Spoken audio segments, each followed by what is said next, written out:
Hello and welcome, ladies and gentlemen. It's the season finale of the UKSimRacing community's Porsche Cup Season 7, and we are here today in Japan for round 15 of 15. We have travelled around the globe for the last 8 weeks with absolutely thrilling racing from venue to venue and over 14 rounds of racing. We've seen highs and we've seen lows and plenty of blows in between for our drivers across the classes and also in the Teams Championships, but we bring it all to a close here today at the legendary Japanese circuit. Known perhaps most for its battles between Ayrton Senna and what has Prost over the course of the time. Alan Prost is his name, forgetting the first name there for a brief moment, but the battles there raging through 1989 through to 1990 really have been some of the cornerstones of motorsport over the years when it comes to Suzuka. But then again, not just thinking about Formula 1 and thinking to the likes of GT World Challenge Asia, and also on top of that, other series that have traversed the Japanese circuit. This is a circuit like no other when it comes to providing defining moments in a championship battle.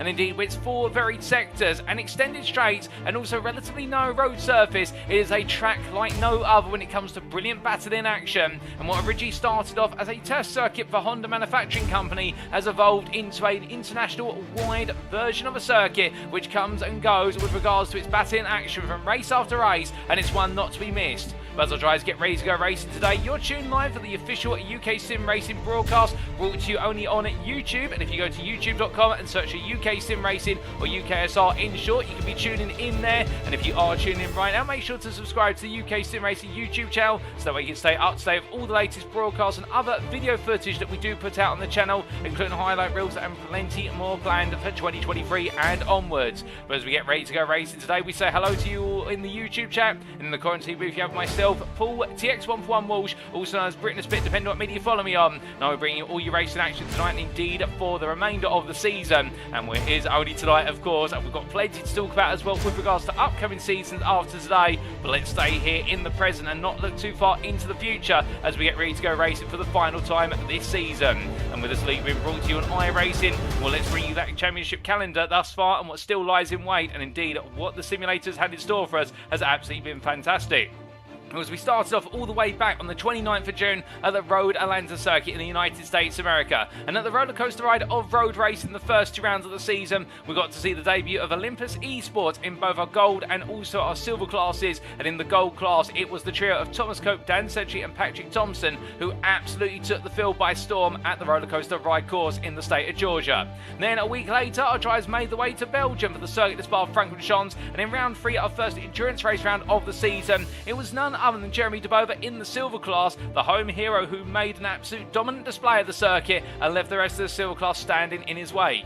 In rounds 4 and 5, we made our way back to the United States of America to wrap up the first portion of the season, and at the Watkins Glen circuit, the international circuit with the Cup Classic layout playing host to our drivers, it was Porsche Cup meets NASCAR meets UKSimRacing as our drivers absolutely went to and fro around the circuit with a lap time just over 1 minute, and there we got to see a bit of a rivalry appear between 2 of the Olympus eSports drivers, Patrik Thomsen and Thomas Cope, in what was the Olympus eSports Vanguard team, with both of them having a major incident but still being able to put things aside. And in the silver class, we got to see the rise of Adam Greaveson as he put on an absolutely stellar display and put himself on the favourites list with regards to that silver class championship. And then we had a mid-season break early on due to official iRacing events before we returned on the 27th of July, remaining in the United States of America for round 6 and 7 of the Virginia International Raceway. And there it was all about keeping off the grass and staying on the tarmac. And in the gold class, we got to see some absolutely ferocious battling over the course of the 2 rounds there, and in particular in the feature race where we got to see the battle for P5 go down to the wire between a grand total of 6 gold drivers, and Khalid Ramadan and Danny Lee being 2 of the favourites there battling on through.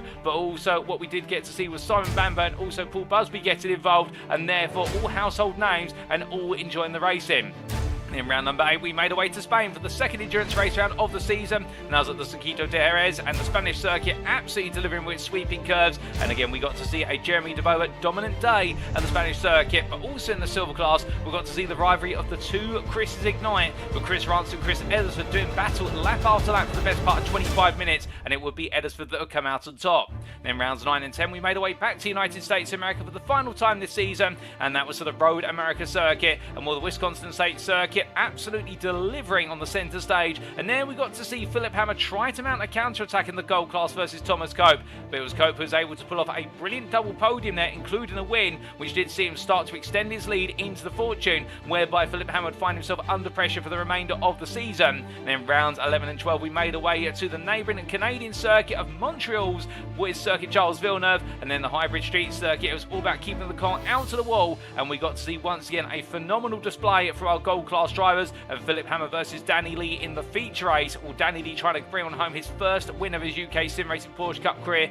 and missing out by a single lap in the end, and only by a couple of attempts, when Hammer had to go for gold right at the end in order to keep his championship hopes alive. But that was on the 17th of August, and then we made our way last time out back in time to 2008 for the Silverstone Legacy Grand Prix circuit in rounds 13 and 14. On the 24th of August, we got to see our gold champion crowned around early in the form of Thomas Cope, with the absence of Philipp Hammer, but Cope wasted no time in absolutely delivering with a double podium, which has seen him take that championship crown. Indeed, now it's mathematically impossible for him to be caught going into tonight. Meanwhile, in the Silver Class Championship, with the absence of Jeremy Debova over a couple of rounds, and also the fact, as we'll come to very shortly, he's not going to be in attendance today. We were looking at a three-way fight for the championship going into tonight, particularly with Chris Eddersford not yielding major points at Silverstone. Adam Greaves doing well, but the big standout star at Silverstone was none other than Sean Cranny-Swash, who took his first win of his UKSimRacing Porsche Cup career. And in fact, you know what? He did it twice at Silverstone, and he's made it his first double win as well, and adding his name to a very limited list of names in the silver class,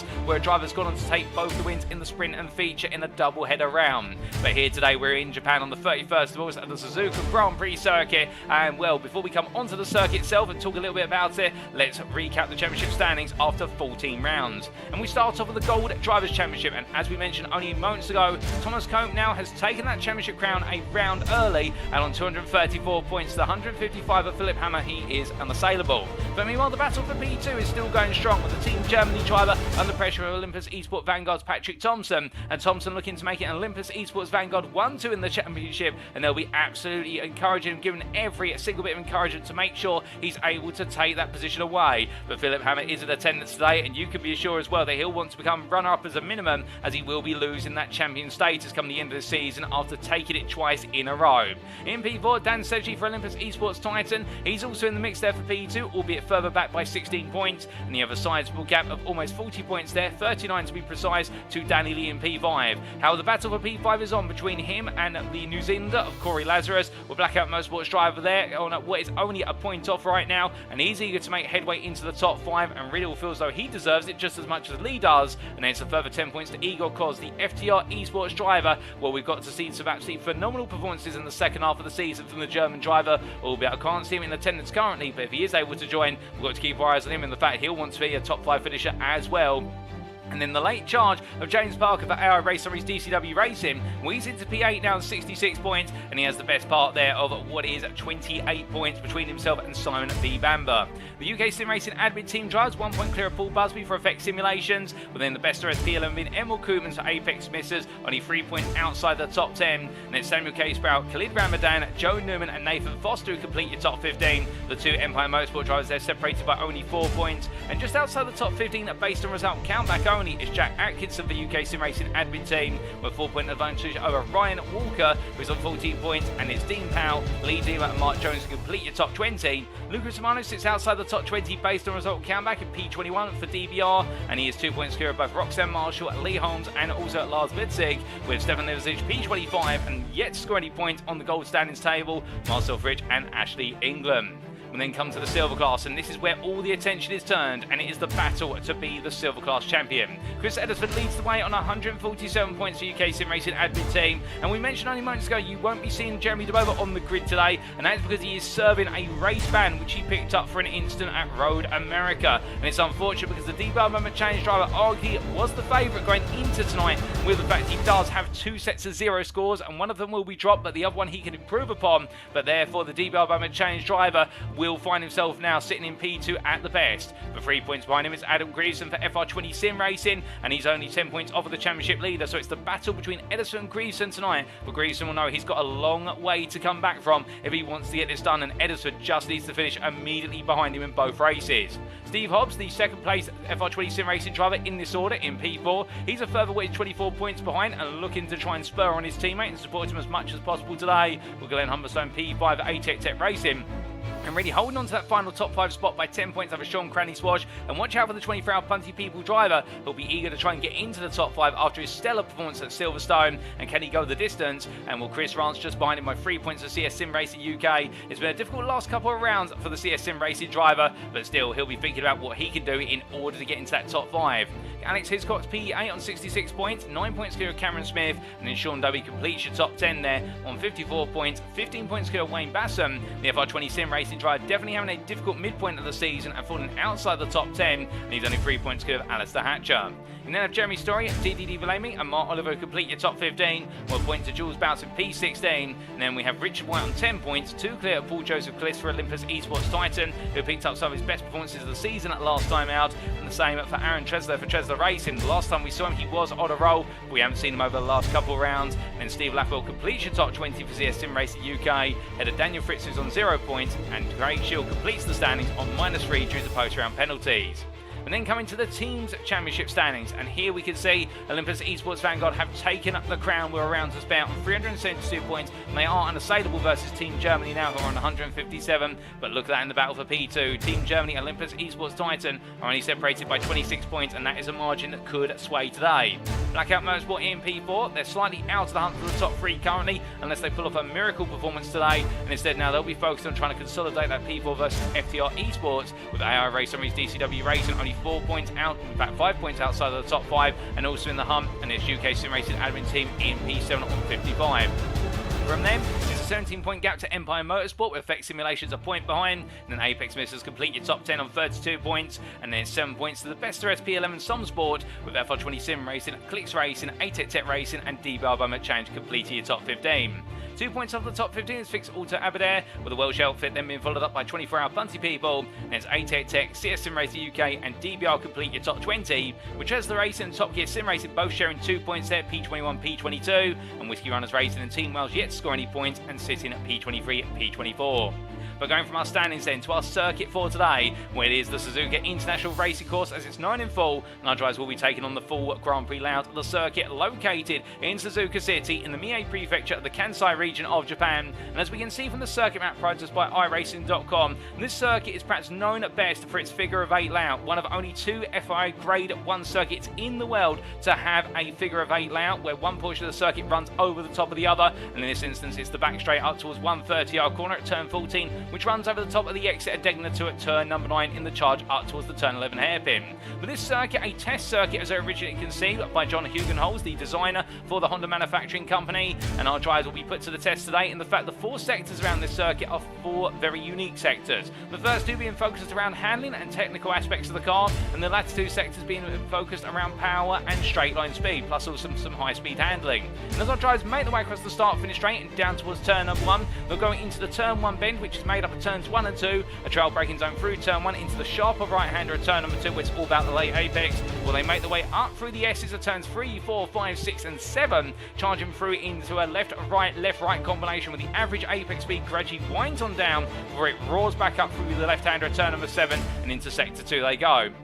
Going through the long left-hander, it's then the charge into the Degners at turns 8 to 9, with both of them being very sharp at the apex, and as they come out to turn number 9 and under the underpass, they'll make their way up towards the 3rd sector, charging up towards Kobayashi corner at turn number 11.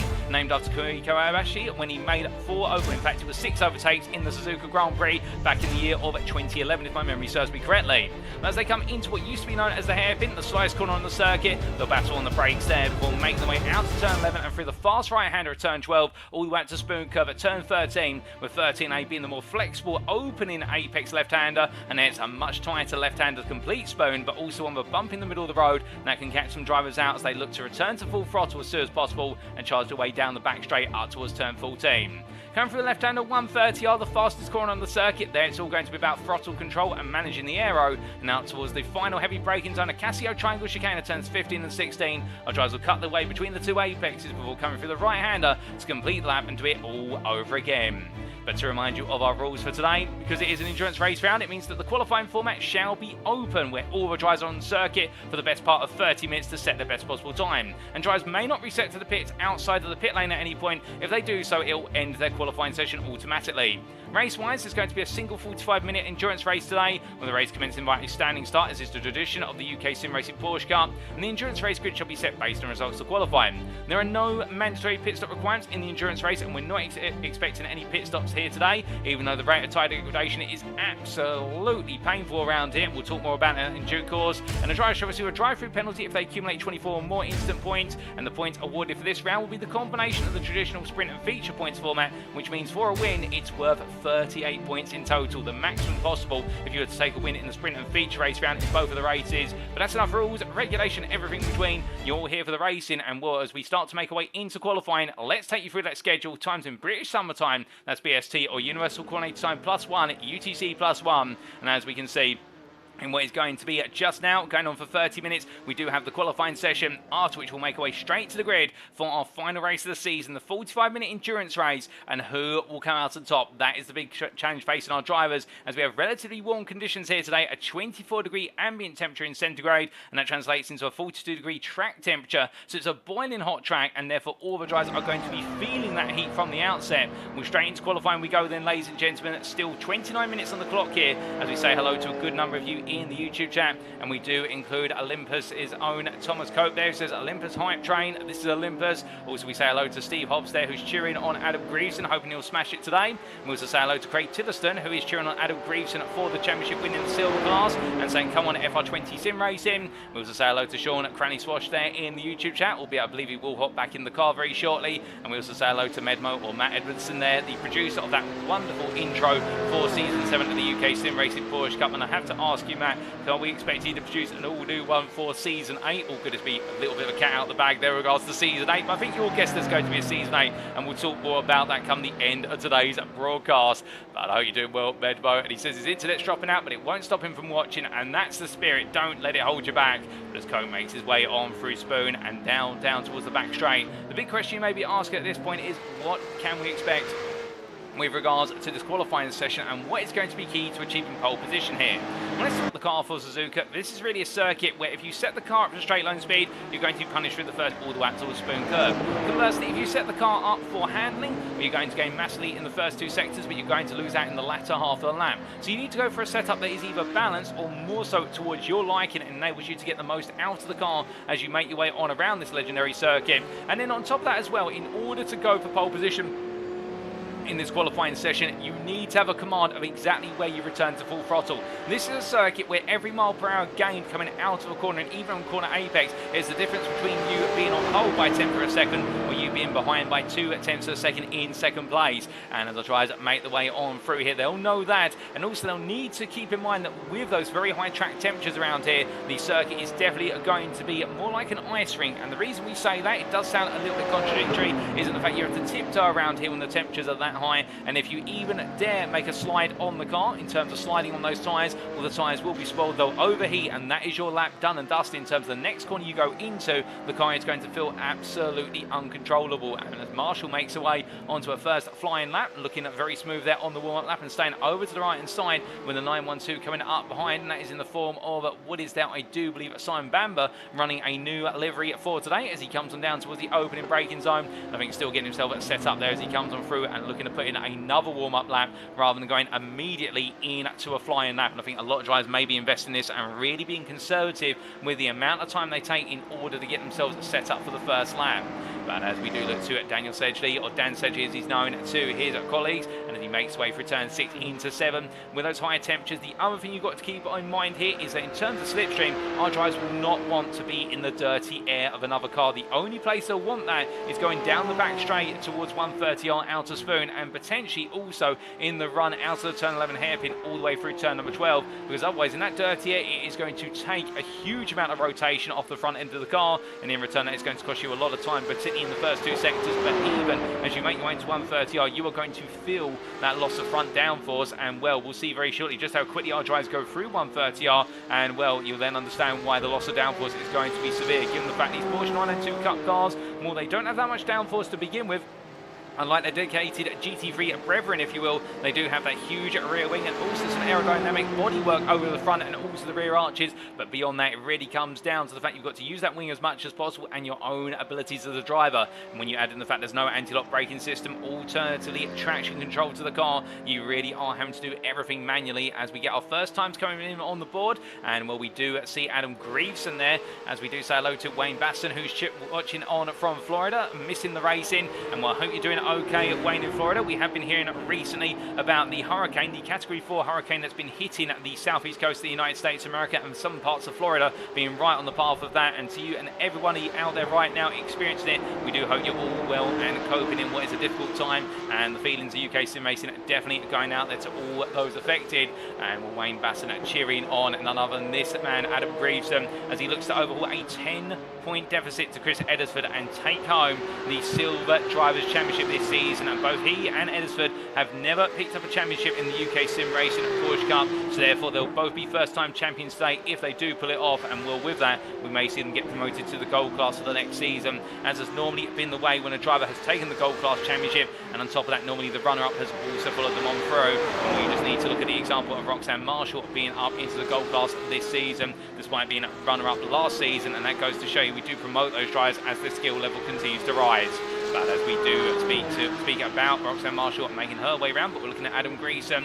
We do look to the driver in question here of Marshall as she makes her way on through turn number 5 into 6, and in the toe there at Bamber. So it looks like they're trying to work something here, UKSimRacing, 24-hour punty people, and well, the two of them good friends off the circuit, but rivals on the circuit understandably, as they make their way on through the fast left-hand there, turn at number 7, and well, very tricky corner turn number 7 for the fact you need to get back to throttle as soon as possible, because you can lose up to 5 miles an hour in the run towards Degners 1 if you get it wrong, but if you get on the throttle too soon, you'll end up understeering wide and you'll make haste to the gravel and the exit barrier. But in return, if you don't get the power too soon, well, then you barely pick any speed up at all into Degners 1. And as they make their way up towards Kobayashi corner, meanwhile we look from them to Paul Joseph Bliss, the Olympus eSports driver, the Olympus eSports Titan driver, as he makes his way on through turn at number 12 and up towards 13, and in the run up towards the spoon curve braking zone, the first part of it here, just tiptoeing the car on through and starting to build up some pace here, albeit he's yet to get a lap on the board, but a lot of our drivers are only starting to get their first laps on. And keep in mind, it is a 30-minute qualifying session. We do have a lot of time available to our drivers here.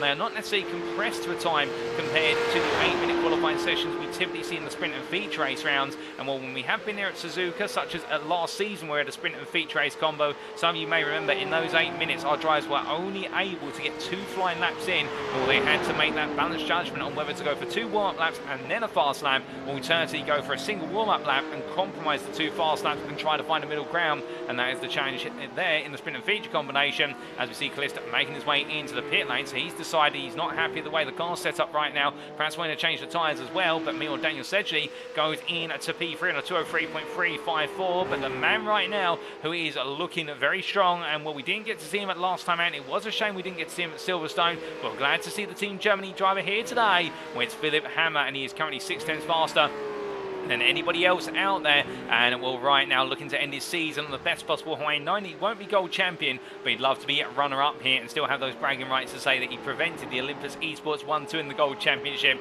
And well, in return, Daniel Sedgley right now in P3, and Patrik Thomsen yet to get a lap on the board. And well, speaking of Thomsen, he's making his way onto another fast lap. But meanwhile, we also do have going on to a fast lap here as he completes his first fast lap. It's a 205.096. It's now in Sean Dobie as he makes makes his way down into turn 1, currently P12 overall, P5 in the silver class, and coming on through the right hand there of turn number 2. All right, now the Clicks Racing driver, as ever, looking beautiful in that livery on the car, and we're doing everything right now in order to be in the top 5. We definitely have seen a rise of Sean Dobie over the course of this season, whereas in the early stage of the season, really trying to battle for a top 10 in qualifying, and also in the races now contesting on a regular basis a top 5 finish, and really showing that those performances coming on through in that practice, making it perfect as he winds his way out to turn number 7. But as he does so, we meanwhile look to a driver who we haven't seen in the last couple of rounds, and that is Marcel Fritsch, as he crossed the line. And the second member of the team, Germany team, making his way across the line on a 204.409. That puts him P9, P8 in the gold class. And as he winds his way down through turns 1 and 2, still some way to go if he wants to be up inside that top 5, but the best part of half a second to Jack Atkinson's time, which is 1.2 seconds off of pole. But the point being here that Fritsch definitely finding some momentum. And I suspect a good number of our drivers will be, as we see Danny Lee making his way across the line. And as he crosses, he's currently 6 tenths off of pole. He's currently P2, not quite able to find an improvement there, and I think setting himself up for an all-new lap.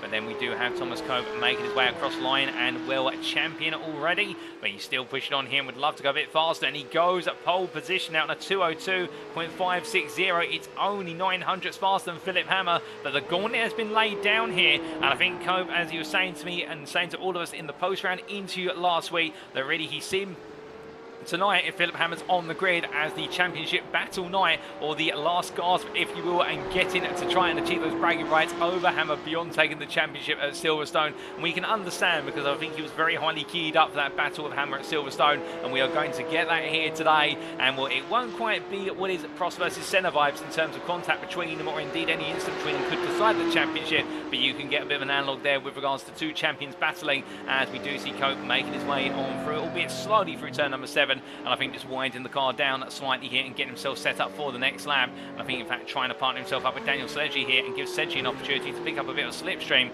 towards the end of his current lap.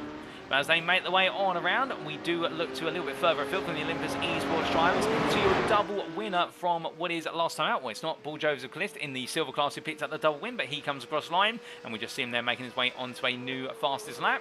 But it's Sean Cranley Swash, as we do see the 24-hour Punty People driver. And well, as we can see here, coming on through the right into left, I do believe he has a new livery on what will be the car for Season 8, as we understand it, albeit that livery not being shown currently. But we have had some issues over the course of the week with our paint software that you do see on the cars, Trading Paints. Indeed, some of you may be aware, if you're in the world of iRacing or keeping up to date, there was a security breach with Trading Paints, albeit it has been confirmed the Trading Paints software is still able to be run, but definitely a bit of a heart attack for all those in the world of creating paints and iRacing. Indeed, us as broadcasters are looking to get the paints on the cars, but I think for the most part the paints are correct, albeit Cranley Swash's paint not the one that we're expecting right now. And indeed, his Season 8 paint, I think, also there but not being shown, so I'll have to show you that in the rising of the curtains in the first round of Season 8, and more on that later today. But as he makes his way through, yet to get a lap on the board, currently on an out lap, and as he winds his way on around, I think it's time that we do get an on-board lap with one of our drivers, as Philipp Hammer makes his way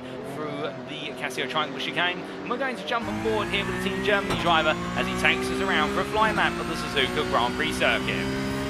Now, as he makes his way down, we can see that track temperature has dropped 2 degrees centigrade, and therefore, as we hide the weather and show the dashboard, it's still a very hot track, and it's going to be a hot lap from as he makes his way to turn number 1, and trail braking his way down to 4th gear there, keeping it nice and tight before letting the car flat, and then taking a nice late apex at turn number 2, as he exits out in 3rd gear, gets the wheels down there on the ground, and heading through turn number 3 into 4th, from the left into right, goes from 4th back down to 3rd there, doing a bit of a short shift, and then an early drop of the gear in order to help retard the car, and going on through turns 5 and 6, now staying in 3rd, just gradually bringing the car around the very long right-hander at turn number 6, or going into turn 7, upshifting early there, the short shift setting the car down, and means he can get back into full throttle immediately, and now up towards the Degners. Now he heads in towards Degner 1, braking at about 70 metres from corner apex, 4th gear, plenty of apex curve, and now braking on the exit curve for Degner 2, down to 3rd gear, uses the runoff area there as much as he dares to dream to do so, and going on towards turn number 11 through the right-hander of turn 10, onto the brakes he goes for the hairpin, and going all the way down the 1st gear, maximum steering lock as he powers his way out, loads out the preload differential of the car, that rear right tire to do massive work there as he comes on through turn number 12, and now flat out all the way out towards turn number 13. Now with a brief he's got to position the car correctly here, going into the first part of Spoon, using the escape road on his right hand side as a brake marker and braking at about 160 metres from corner apex, and they're using all the exit curve to go into the second part of Spoon. And you'll notice a slight rise towards the apex curve, then the road gradually falling away, and that's that little bump in the road we referred to, which can unsettle the car, but Hammer not being unsettled so, as he now makes his way up towards 130R. Now just listen in, ladies and gentlemen, fast left-hander coming up. Small lift there, turning in at the 50-metre board, and now bring the car over to the left-hand side for the Casio Triangle chicane, braking 150 metres to the corner apex, down to second gear, and he'll connect the dots between the two apex curves. Will powering his way on out here, using the exit curve on the right-hand side to rotate the car around. Can't use it too much, or it will cause quite a bit of oversteer, as he heads to the line, keeps it over to the right-hand side, feeling as though it's a faster lap, and well, he was a 10th of the Cope's time, but he now puts the mark all the way up to a 2:02.059, and goodness me, now that is a phenomenal lap from Hammer as he heads into another lap here, and Cope in the pit lane will be wanting to respond sooner rather than later, but Hammer now laying down the gauntlet and saying, well, 2 can play at the game, and the next target is, can you find a 2:01 out there? And I think Cope will very shortly look to oblige, but as he starts to make his way out the pit lane, as I look out my commentating booth window, well, one thing's for certain is the fact that Hammer is back in all glory here for the season finale, and oh how we have missed seeing him on circuit, in the fact that right now we do refer to it as Hammer time, and well, we have 2 instances of it, normally in the feature race and the sprint and feature combos, where he comes through the field very gradually at first and then suddenly goes full attack in the last 15 minutes, and also in qualifying we can always be guaranteed that Philipp Hammer is going to try and deliver us a spectacular lap for pole, and well, if that is the pole lap there, we've definitely had an honour seeing it play out. But as he makes his way in towards turn number 11, we should give you an update on the silver class, and well, in fact, we'll show you the class standings in this qualifying session now, just to give you a flavour of where the different class drivers are in respect to one another. And as we can see, it's currently Adam Greaves, and we'll lock up there into the Casio Triangle chicane, a lock up on the front right tyre, and therefore he's going to have to be careful of that, as we have Emil Koopmans going very slowly, the Apex Mrs. driver just making his way into the pit lane, and Greaveson having to abort his line and go on to an all-new lap, but he's currently on pole by only what is their 600ths over Chris Eddersford, who's just coming past our cameraman, in order to move to P2 in the class and get very close to Greaveson, but not quite close enough in order to take that pole position. But remember, it is on Greaveson today to try and usurp Eddersford rather than the other way around. So therefore, if Eddersford just simply finishes 1 place behind Greaveson in the race, he's going to feel absolutely okay with that. Meanwhile, Greaveson will need to beat Eddersford and effectively take the win, and hope that Eddersford falls multiple places on down the silver class order, and that's why this does definitely start to become a bit of a conundrum between the drivers, in the fact it'll be on their minds, and well, Greaveson will know that all he can do today is do his best, and if he can take pole position and he can take the fastest lap, and also he can take the win, then he's going to get the maximum possible points available to him over the course of the round, and it's on where Eddersford finishes, and that's something that you, as a battler in a championship, when you're trying to come from behind, that's something you can't control. You have to do what you can, and then just hope that Lady Luck does the rest of you. And like they say, there's always an element of luck in every victory. It doesn't matter whether you win by 50 seconds or alternatively by 5 attempts, there's always a degree of luck that's thrown in there, whether it be 1% all the way through to 90%. And right now, Greaveson will be hoping that luck is on his side today as he comes on down through turn 12 and up towards 13, and find a little bit of traffic there in the form of the 88 Tech cars with its cyan livery, and I do believe that may have been none other than what was Craig Shield making his way on up behind, and in fact it was Craig Shield as we look to the 82 driver, currently P8 in the silver class, and currently the slowest qualifying time as set by a silver class driver, albeit as they make the way on down the back straight here. He'll be feeling as though he can start to improve upon that, as he is the best part of 8 tenths off of what is fellow 88 Tech driver Alistair Hatcher as he comes into 130R, the left hand here, which is all about the lifting off the throttle. Getting the turning point absolutely nailed on. It does have a sizable runoff area, and a little bit of trivia for you. 130R is the one corner at this circuit that over the course of the Suzuka circuit's 50-plus year history, it has seen 4 major revisions to it, all on the grounds of safety due to serious accidents at the corner over the years, and even I believe 1 or 2 fatalities in the early years. But the 130R corner right now is much slower compared to how it used to be in the early days, but it does have a sizable runoff area. But that runoff area, whilst it does look quite safe, it's actually deceptively massively dangerous for the simple reason there's a lot of marbles out there and very little grip in that runoff area. So if you run wide at 130R, it does normally mean, particularly right-hand side tyres, will end up losing a lot of traction compared to left-hand side tyres, and that can lead to you going into a spin or far, far worse. When the Shield makes his way on through the S's here, we do look to the gold class. Well, Hammer and Co may be contesting at the very top, but meanwhile it's Nathan Foster for Empire Motorsport, who, as he makes his way down towards 130R, going on through the left-hander here, we're looking as though he's going to be at the third best here today in class and overall, as the number 52 driver will feel as though right now it's all in the balance here as he comes on through the right into left of the Casio triangle and in fact makes his way into the pit lane. So with only 6 minutes to go in terms of before we get to those final 5 crunch minutes of this qualifying session, the final 5 minutes always normally been where we see the most frantic activity. We've got a lot of drivers who've come into the pits and decided to make the way on to new tyres, new setups, and also onto outlaps. And Daniel Sergi making his way on through here. Can he find a way to improve as he heads across the timeline? He's currently P5 overall and in gold, and he does improve there to a 203.071, and that just puts him what is 6 thousandths of a Danny Lee's time in P4. And an update with regards to down in the paddock, ladies and gentlemen. Unfortunately, we're not going to be seeing Khalid Ramadan on the grid tonight. He's not quite able to make it to the grid, but I do believe he might be watching, and if he is in the YouTube chat right now, Khalid, we do miss seeing you out of the circuit and mixing it up inside the top 5 in the gold class. We hope you're well, and we'll hope to get to see you in the next season. But as we do see Sergi winding his way down, meanwhile Patrik Thomsen, it's down in P19 on a 221.105, and well, right now the Olympus eSports driver, not quite sure what his plan is. I think he might just be trying to set himself up and has been hoping to find the circuit when it's perhaps a little bit cooler, alternatively just emptier around him in order to go all in for a lap. But a bit of a moment there coming off the apex curve at turn number 3. You see the front of the car twitching as it dropped off the curb, the front left tyre, and as a result really having to try and settle the car back down, and not in a happy place right now as the number 92 driver. And well, that is tellable by the fact the body language of the car, plus also the time on the timing tower on the left hand side of your screen. And well, with time gradually running out, he's going to need to do something spectacular soon, as otherwise he might be starting from the back of the field. And whilst it is a long race, 45 minutes of racing here is a long time, you've also got to keep in mind the one thing that this circuit definitely does throw a bit of difficulty in is overtaking is possible, but you've got to be extremely close to the car in front, and also you've got to be very brave to make an overtake happen. This is not one of those circuits which just naturally offers overtaking, unlike say the Silverstone at Grand Prix circuit that we saw last week. If anything, it's quite the opposite, where you have to be forceful. There's multiple places where overtakes can be made, such as the run into turn number 1, also the run coming out of turn 7 towards Degners 1. You've also got the Kobayashi hairpin at turn 11, Spoon at turn 13, particularly the first part of 13A, and also the run towards 130R, and also Casio Triangle at turns 14 through to 15, 16. But beyond that, it means that with overtaking opportunities not naturally coming here, track position is ideal in qualifying. You want to be inside that top 10, particularly on the top 3 rows, if you want to have a smoother time at the start of the race. Because if you have a bad start and you're in the midfield, you could be losing at multiple places into turn number 1 and very quickly find yourself then having to battle against the odds through the field. As Thomsen comes on down in to the Casio Triangle chicane through the right into left here.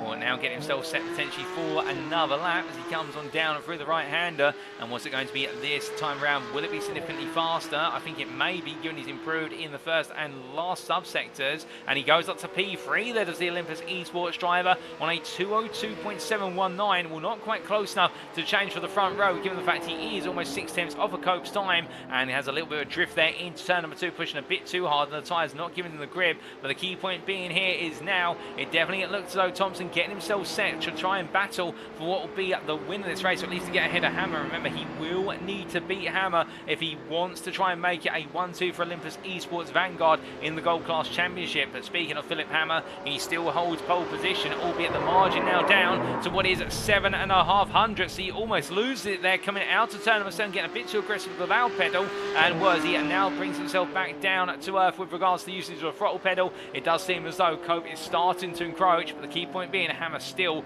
has the advantage, and it is 700ths. But then again, between the two of them, every thousandth matters. It definitely seems that way, and we've seen it time and time again over the course of the season, as he did have a purple subsector 1, so for the first couple of corners, but Hammer pushing a bit too hard as he made his way out of 7 towards Degners 1, and therefore having to reset and go again.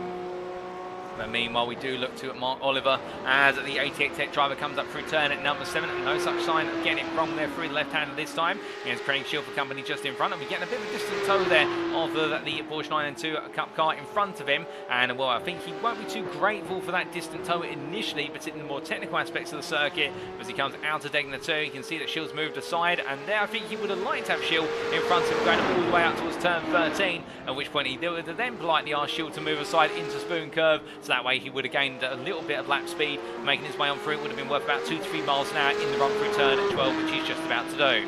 But still, they make their differences aside, and as they make their way on around here, well, now for Oliver, he'll have a clear track in front of him. So the next car up the road is none other, I do believe, the car of Adam Greaveson, but it is 4 seconds up the road, so therefore he'll feel relatively comfortable as he comes on down through Spoon Curve. But as he winds his way on through, it's only what is 200 between 7 Cameron Smith and into the wall there, coming out of Spoon. For Mark Oliver getting it wrong, and that is going to be, I believe, a gradual crawl to the pit, so it may even be a tow. Oh, it's being reversed now, almost onto the racing line as the 26 comes through, and that's in the form of, what is that? In fact, that's not the number 26, that's the 026, as I do believe I've been informed by Jack Atkinson, and well, similar numbers there between Marshall and Atkinson, as we do look to the UKSimRacing machine running a special livery for today, and well, very prominent livery there for the admin team driver as he comes down through the right into left. But Atkinson, I think, definitely feeling as though right now he's underneath a little bit of pressure here with regards to trying to find a bit more lap time. He's currently P8 overall in the gold class, but you'll know there's more out there given that he's currently 1.5 seconds off the pole. He does improve slightly to a 203.499, but it's not enough as meanwhile Chris Edersford improves slightly. But between the UKSimRacing admin team driver and the FR20 sim racing driver Adam Greaveson, it is only 3.5 hundredths of pole right now, and Edersford's still chasing. He's not leading in that regard, and he'll be hoping that Atkinson can just give him one more lap where he can push a little bit more, as 5 minutes remain in this qualifying session. And will the time continue to trickle down as Mark Oliver into the pit lane for the damage on his car? But as we do see Edersford heading on around here through turn at number 6. Meanwhile, Sean Doby making his way down towards the timeline, and he goes on to a new lap. I believe he may have improved on this most recent lap. Indeed he does. Moves up to P15 now to 204.740, and will now only what is 300. In fact, just over 200 behind Sean Cranley Swash, who is the third place silver driver there, as Doby going a bit too deep into turn number 2. They're going for a very, very late apex, and in the end missing it by a hair's width as he heads up through turns 3 and 4. As he comes on through the long wind here through the S's, will mean, well, we do have Danny Lee heading towards the end of another qualifying lap, as Philipp Hammer's going purple over a good portion of his current lap. He's just behind, but Lee here getting himself set up for another lap very shortly.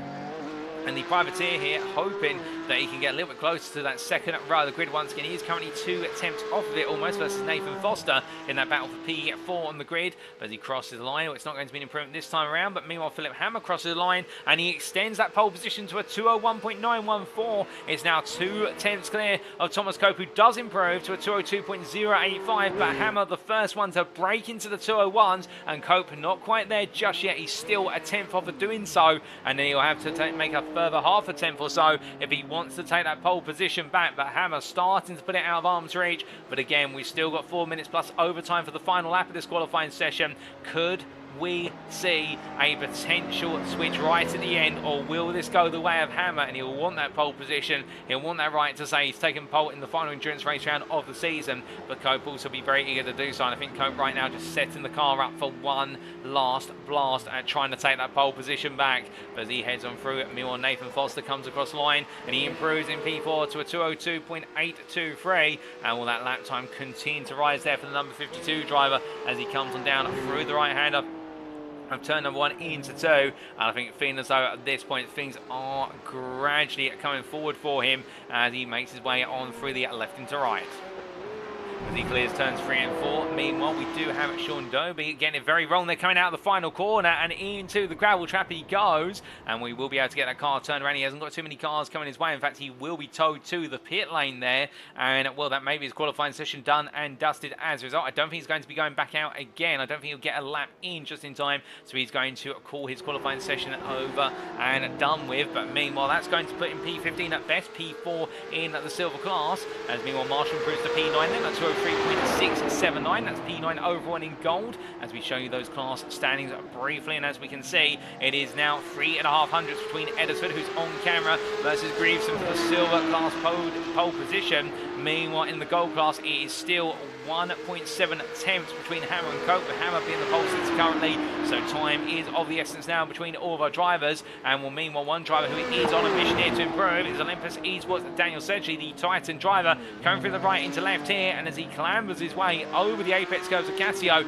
and down to the very end, well, he's going to go wide here. I think he feels like he's on an even faster lap as he comes on around. Well, he's going to go all in. Normally, if a driver's going fast, they stay over to the right hand side, but he does not improve. Just in front of him is Marcel Fritsch in the number 27. He'll get a distant toe there. Meanwhile, Sean Cranny Swash coming through to the line. And what is he able to do here as he makes his way across the line? Known as one more lap to go. He's currently P3, and the best part was 8 tenths off of Edison's P2. And he jumps up to P2 there, and Cranley Swash leaving it very late in the day, and he factors himself in. And well, right now, separating the top three in the silver class is only 3.5 hundredths. We have got a thriller of a qualifying session here, ladies and gentlemen. And Greaveson's in the pit lane. He will not be going out again. And Edison's just crossed the line. He did not improve. So Edison right now will need to try and go for broke here on one final lap, as meanwhile Alistair Hatch improves to P19 overall and what is P8 in the silver class, and well, staying down towards the bottom there with his teammate Craig Schill. But meanwhile, Edison right now, he's got to have a magical final lap of this qualifying session, because otherwise he'll find himself starting P3 in the class behind Greason and Swash, and that is a surprise, but a welcome one to be sure for the 24-hour Punty People team, as most of our drivers now are in the pit lane. And well, with that, and the drivers who are out of the circuit delivering their final laps, well, who's going to be able to find that last little bit of time? That'll be the question here, as we do see Edison right now not improving in the first two subsectors as he goes on through at Degner 2 and heads up towards the Kobayashi hairpin, getting ready to go in to the braking zone. He does improve there in the run through the Degners and heading in to the heavy braking zone here. Low speed corner can really make or break a lap when you consider just how point it is, and he loses it there coming out of the hairpin. And Edisford's qualifying session will be complete. It will mean that he's going to be starting P12 at best, P3 in the silver class, between him, well, behind what will be Cranley Swash and Greason, who will take that pole position, a critical pole position in the end. But meanwhile, we do have a couple of drivers coming to the end of their laps, and still on a fly is Marcel Fritsch. He comes on through the Casio Triangle chicane, makes his way on down here, and can he improve from P14, P11 in the gold class as he heads to the line? Well, he's trying to beat Bamber. No, he does not beat Bamber to P13. He stays P14. We then do have Thomas Cope, who's trying to find some magic. Well, I think right now, given the fact that his sector times are showing as not as good as his previous best, this may not be a magical lap. In fact, just gradually coming on through the chicane there. And I think Cope, in fact, just winding it down into the pit lane, as meanwhile, Cranny Swash comes on through and into the pit lane as well. So no real further improvements here, ladies and gentlemen, with Chris Edisford aborting his lap after that spin, coming out of turn 11 hairpin. That is qualifying complete. Nobody else is on a fast lap, I do believe, although Mark Oliver is right now making his way up towards the hairpin, albeit I think he may have just squeezed onto this lap, or in fact he may have just gone onto it before the timer hits the 30-minute mark, so we'll have to wait and see. In fact, going quite slowly there, coming out of the hairpins. This might be a cool-down lap, but the point being that Philipp Hammer has taken the final pole position overall and in the gold class for this season by 1.7 tenths over Thomas Cope, who lines up on the front row of the grid with him P2. It'll then be Patrik Thomsen and Nathan Foster who line up on your second row. Those are the top two rows of the gold class and overall. And meanwhile, starting P10 on the overall grid, your silver pole sitter of Adam Greaveson for FR20 Sim Racing, and taking pole position in the end by only 14 thousandths versus Sean Cranley Swash, with Chris Edisford a line up behind the pair of them on row number 6. Well, the grid is going to be set, ladies and gentlemen, and well, very shortly we'll be making our way to the grid for our final race of the season. And well, we do have a brief intermission here as we wait to go on over. But now, as our drivers get themselves all set, we do have a 5-minute intermission, in fact. And that gives our drivers time to put their race setups on the car, rather than have their qualifying setups. But what a qualifying session we have seen. The closest we have seen all season in both of the classes. We've always had it close, to be fair, in the gold class between Cope and Hammer. But in the silver class today, to see the top three separated by only 3.5 hundredths, where you could cut the tension with a knife. It is that close between them, and will this man in particular really standing out in the fact the Canadian of Cranny Swash putting himself between the two championship belligerents. And when I did catch up with the 117 driver in the build-up to tonight, he was saying his goal was to try and finish inside the top 5 come the end of the championship, and he's well on course to doing so. And we're also seeing where he can take some points off of the top 3 in the championship, and therefore eager, I think, to try and make it another win, or at least be on that podium, where he set himself up in a good position to really mix things up as he makes his way on around. Speaking of mixing things up, ladies and gentlemen, if you've been tuning in for quite some time at UKSimRacing, you know you can support the channel by subscribing to the UKSimRacing channel on YouTube, and if you haven't done so already, make sure to do so. But also, if you want to go a little bit further, did you know there is a way to support UKSimRacing via our affiliate program? For UKSimRacing is affiliated with multiple sim racing and real-world motorsport companies, including Swilly Meta Sim Racing Coaching, Race Anywhere, and Demon Tweets. And if you do head to our website, that's uksimracing.co.uk today, and our website will appear on screen here as follows. Well, you'll notice there is a link in the top right corner of our front webpage to our official Discord.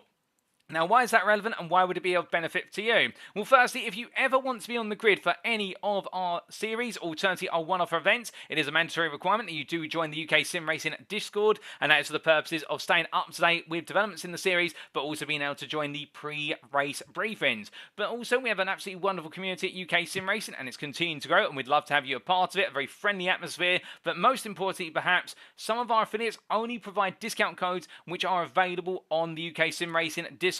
And if you use one of those codes as part of a purchase, it's a win for you as the consumer because you get a discount on your purchase, and it's a win for the wider UKSimRacing community because, let's be honest, at UKSimRacing we will get a kickback from your purchase. However, we are a non-profit organisation, and every penny we make from an affiliate purchase goes back into the community to fund future series and one-off events, including Season 8 of the UKSimRacing Porsche Cup, the upcoming inaugural season of the GT3 GTP League, and we have plenty of other series and events planned for the remainder of 2023 and onwards. So therefore, do remember, a little purchase can go a long way in supporting UKSimRacing, and well, we have come a long way to the season finale, and we are only 2 minutes away from going to the grid for the final time this season, ladies and gentlemen, and little mistakes could make a major difference going into the first lap of this race, and well, plenty of drivers will find themselves wanting to battle their way through the order. Simon Bamber is no exception, starting P13 on the grid, and definitely separating the majority of the gold class, but he'll have the company of Marcel Fritsch, and we'll look forward to seeing how the 912 driver deals with his rival, but also tries to carve his way on through. But as we say hello to Luke Andrews 59 now, says Adam's done a great job there without a toe. Looking forward to this silver class fight. Good luck, guys. We can see plenty of you there in the YouTube chat cheering on Adam Greason for FR20 Sim Racing. I'm sure there's a couple of you in there as well wanted to cheer on Chris Edison for UKSimRacing admin team. And if you are cheering on, do let us know. Make your voice heard, ladies and gentlemen. Let us know who you're cheering on today. If you're not cheering on any of the drivers in the silver class, perhaps in the gold class, you want to see Thomas Cope make it another win today over his rival Philipp Hammer, and only appropriate we see both of them sharing the screen together. Or perhaps you want to see Philipp Hammer make it a swan song for season 7 by taking the final win of the season. Well, do let us know, but I can tell you one thing, we are going to see the Hammer versus Cope battle that we've all wanted in this final round of the season, and we are going to see a silver championship crown go down to the wire, with Sean Cranny Swash becoming the unknown element who wants to step his foot into the ring and make it a triple threat rather than a one-on-one match, to use the wrestling terms or boxing terminology. But as Hammer makes his way all the way up towards 130R here, he'll now know though that he needs nerves of steel in order to pull off the race start that could be the difference. And with overtaking being so challenging and time degradation being so key, well, the one thing he'll be aware of the fact, what is the one thing we have seen Olympus eSports manage well compared to every other team on the grid this season, it has been tyre degradation in the longer races, where they've just been able to make those tyres go a little bit longer, and Hammer will be seeing if he's got any aces up his sleeve to counter that. Well, we're going to find out all that and more, ladies and gentlemen, in just under 20 seconds now. And well, I'm going to take a quick sip of water if you don't mind, to make sure I don't lose my voice before this is all said and done. And indeed, I'm going to need to be hydrated when we get underway for our final lights out, and away we go. Edison makes his way there up towards turn at number 11. The checker flag does come out in this final warm-up. It is time, ladies and gentlemen, for our drivers to make the way to the grid. Round 15 of 15. It's only just round the corner here at the Mie Prefecture circuit, and here we go. So the drivers make their way onto the grid for the final time this season. This is how they line up for our finale at Suzuka. It is Philipp Hammer who takes pole position overall and for the gold class for Team Germany by 1.7 tenths in the end over Thomas Cope for Olympus eSports Vanguard. On row number 2, it's the second member of Olympus eSports Vanguard, Patrik Thomsen, who starts P3, joined on the second row of the grid by Empire Motorsports' Nathan Foster, who takes his best qualifying position of the season. Behind them on the third row, it's Danny Lee, the privateer, who's joined by Olympus eSports Titans' Daniel Sedgley, with then the pair of Emil Koopmans and Jack Atkinson line up on your fourth row for Apex Missers and the UKSimRacing admin team. To complete the top 10 on the fifth row of the grid, it's Roxanne Marshall for 24-hour Bunty People, and then your silver pole sitter of Adam Greason for FR20 Sim Racing, with Sean Cranny-Swash for 24-hour Bunty People P11, and joined on the row there by Chris Edisford for UK Sim Racing admin team. And then behind them on row number 7, it's Simon B. Bamber and Marcel Fridge. But the grid is set, ladies and gentlemen. We're going to have to cut that short. They're eager to go racing, and let's oblige them as it's 1 red light, 2 red lights, 3 red lights, 4 red lights, 5 red lights.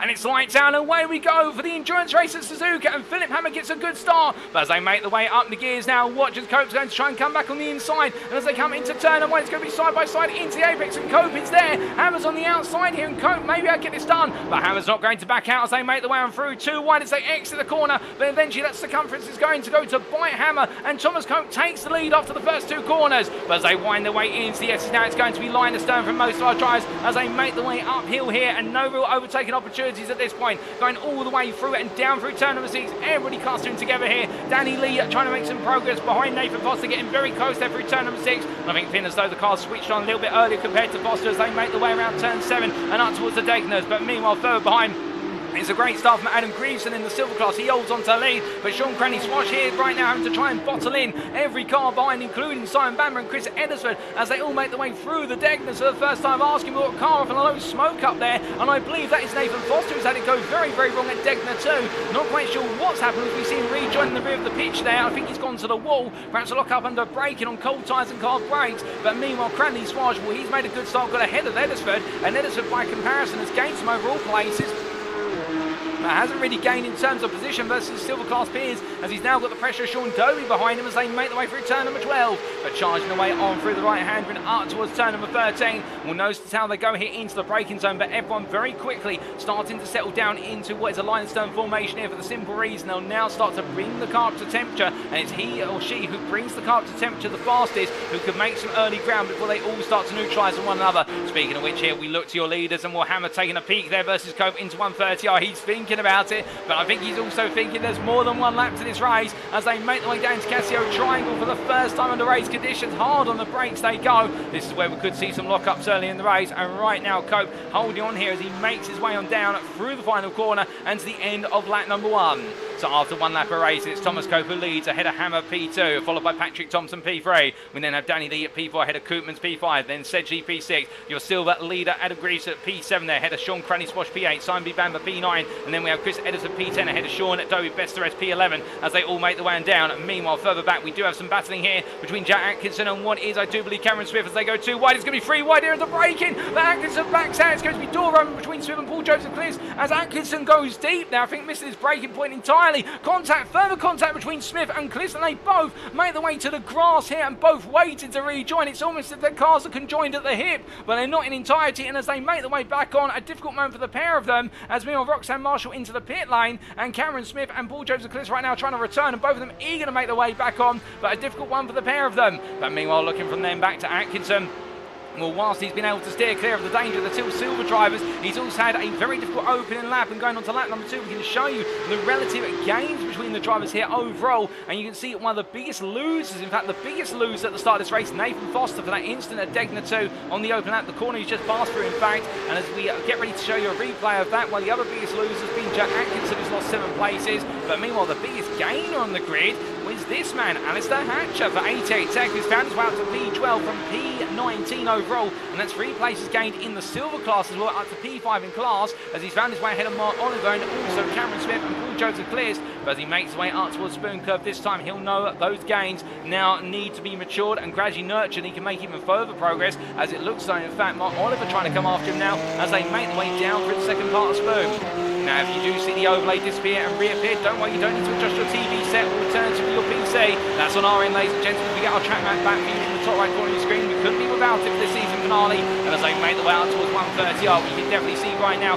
Hatcher trying to push on here, but Oliver keeping them honest as they come through the fast left-hander onto the brakes for Casio. And I do wonder here whether Oliver's got a car that's better set up to run in the dirty, have another car. That's one thing you can try to do here in order to maximise your ability to go attacking in the race, but in return it does mean you normally do compromise a little bit of your ability to run fast laps when you're in clear air. But as Hatcher makes his way down the starting straight onto lap number 3, will charge his way up the gearbox here, and Oliver thinking about it. Will he go all in on the move on the inside? He does try to open the door up there, but Hatcher sees it coming and just simply leaves the door slightly ajar. That says to him, well, you can dare to go for it if you want to, but this is only going to go one of two ways. And in the end, Hatcher making sure to keep his rival at bay as they head on through the S's. But as they do, we say hello to Jeremy Story in the YouTube channel who's cheering on Adam Greaveson. And well, as they make the way now onto this third lap of racing, we take a look back at some of the early incidents, and in particular what happened to Jack Atkinson at the start of the race. As they made the way down, you see Atkinson right in the middle of it all there, with Marshall on one side, and then I do believe the 54 on the other, and being tapped there by the 54 of what was Adam Greaveson. So contact between them, Marshall also being sent slightly wide. So a little bit of spectre hanging over Greaveson's race after that contact. I think 3 into 2 into 1 does not normally go at turn number 1, but where could they all go? That's the big question. So it may be classified as a racing incident, but we take a look back at that from on board of Greaveson's car, and you'll see on the left you're going to gradually see Atkinson coming through. In fact, Greaveson backing off early there, and Greaveson could argue where could he go, and then Marshall being turned up with Atkinson's car being turned around as well. So a three-way incident between them, and meanwhile we take a look back at this from another camera perspective, and you will see, look at Marshall on the right of the picture. Atkinson gets turned, and then, well, Marshall on the outside and being just clipped there by the wayward rear of Atkinson's car, and that sets off the chain reaction. A lot of lockups from drivers as well as they've responded to that. Everyone mostly making it safely on throw. That explains what happened to Marshall and Atkinson right at the start. And then what happened to Nathan Foster at Degner 2 on the opening lap? Well, here's a later replay coming over the curb of Degner 1, and will the car unsettle there? You can see it wobbling from side to side, has to apply the brakes, you can feel the car letting go, and in the end going straight on. A little bit of a rub against the barrier there, but nothing too significant, and I think bruising on the tyres. There will be some blistering and also a little bit of a heart attack there for the Empire Motorsport driver as we take a look back at that from on board. And you can see that the car being unsettled as he came off of the curb of Degner 1. And that's the thing with Degner 1, you have to set the car up to take that apex curb, or you don't take it at all because it unsettles the car. And the Brits are taking way too much apex curb at Degner 1 for the state of the car, and in the end paying the price for it.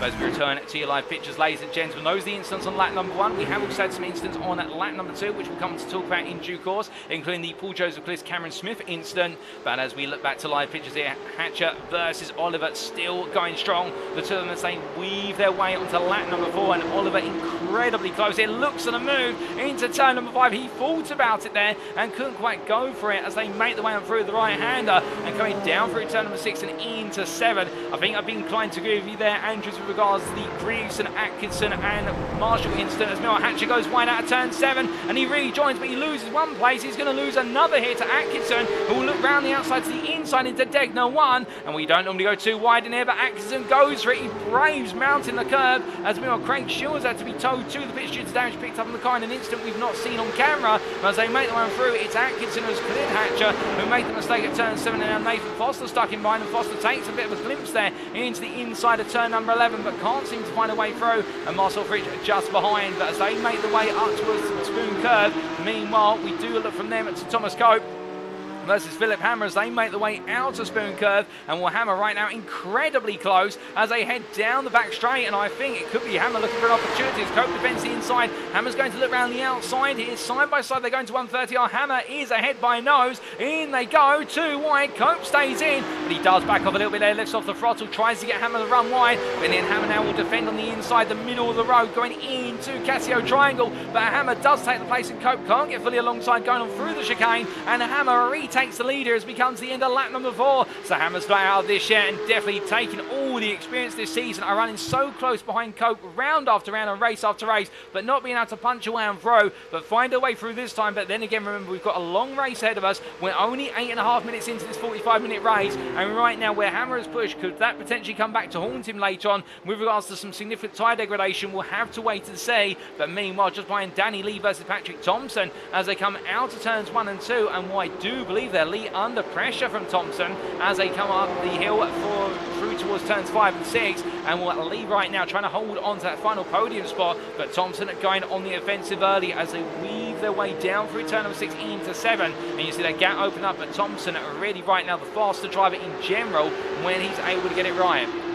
But meanwhile, looking from them back to Foster versus Atkinson. More these two battling for P13 or P8 in the gold class as they come down through turn number 6 into 10. You can see Hatcher and Fritsch just behind. In fact, Fritsch has fallen behind Alistair Hatcher over the course of the run in towards turn number 1. And as they make their way through the long left-hander of turn number 7, Foster right now keen to try and make some further progress. I think he'll feel as though he's got the pace to be inside the top 10 and to clear Atkinson, given the fact he did put the car on the second row of the grid. It was just an unfortunate instant at turn number 8, which cost him very dear. But as he heads up towards turn 11 now into the hairpin, he's not going to really find a way through here. But you can see under braking where they Constantina together. Well, Foster very unnaturally getting close there, and I think just having a bit more pace and a bit more comfort on the brakes right now. I think Atkinson being very cautious not to overheat the brakes or those front tyres.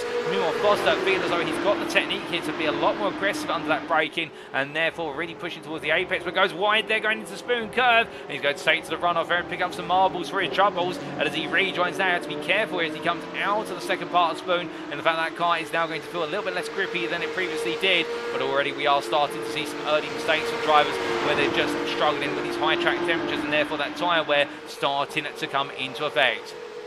We're looking at from them, we do have an opportunity to take a look back at what happened between Paul Joseph Clist and Cameron Smith on lap number 2, and here's the incident. As they made their way through turn number 2, the cars becoming conjoined there side by side, and contact between the two of them, which led to them both going off the circuit. And well, a bit of an odd one. I think both of them not able to quite give each other the space they wanted, and in the end coming into that contact, and will Clist coming off the worst for it, as Smith was able to rejoin it sooner rather than the later nature of Clist. As we return to your live pictures, ladies and gentlemen, meanwhile we do look to what is Adam Greaveson, your silver class leader, is up into P6 overall. We're showing you those class standings, and those are the standings which truly matter in terms of the fact you only gain points for what is your class finishing position in any of the rounds of this season. And we can see it, Greaves has started to open up a gap over Cranley Swash, now up to 1.5 seconds with Swash behind. And as they come up through the right hander of Degner 1, meanwhile Chris Eddersford nowhere to be seen in relative distance, albeit not to besmirch him, but the fact is that right now he's not quite on the pace. And as they charge on through, to give you an update on those championship standings as they currently stand, keeping in mind it is 38 points for what is the win in these endurance races.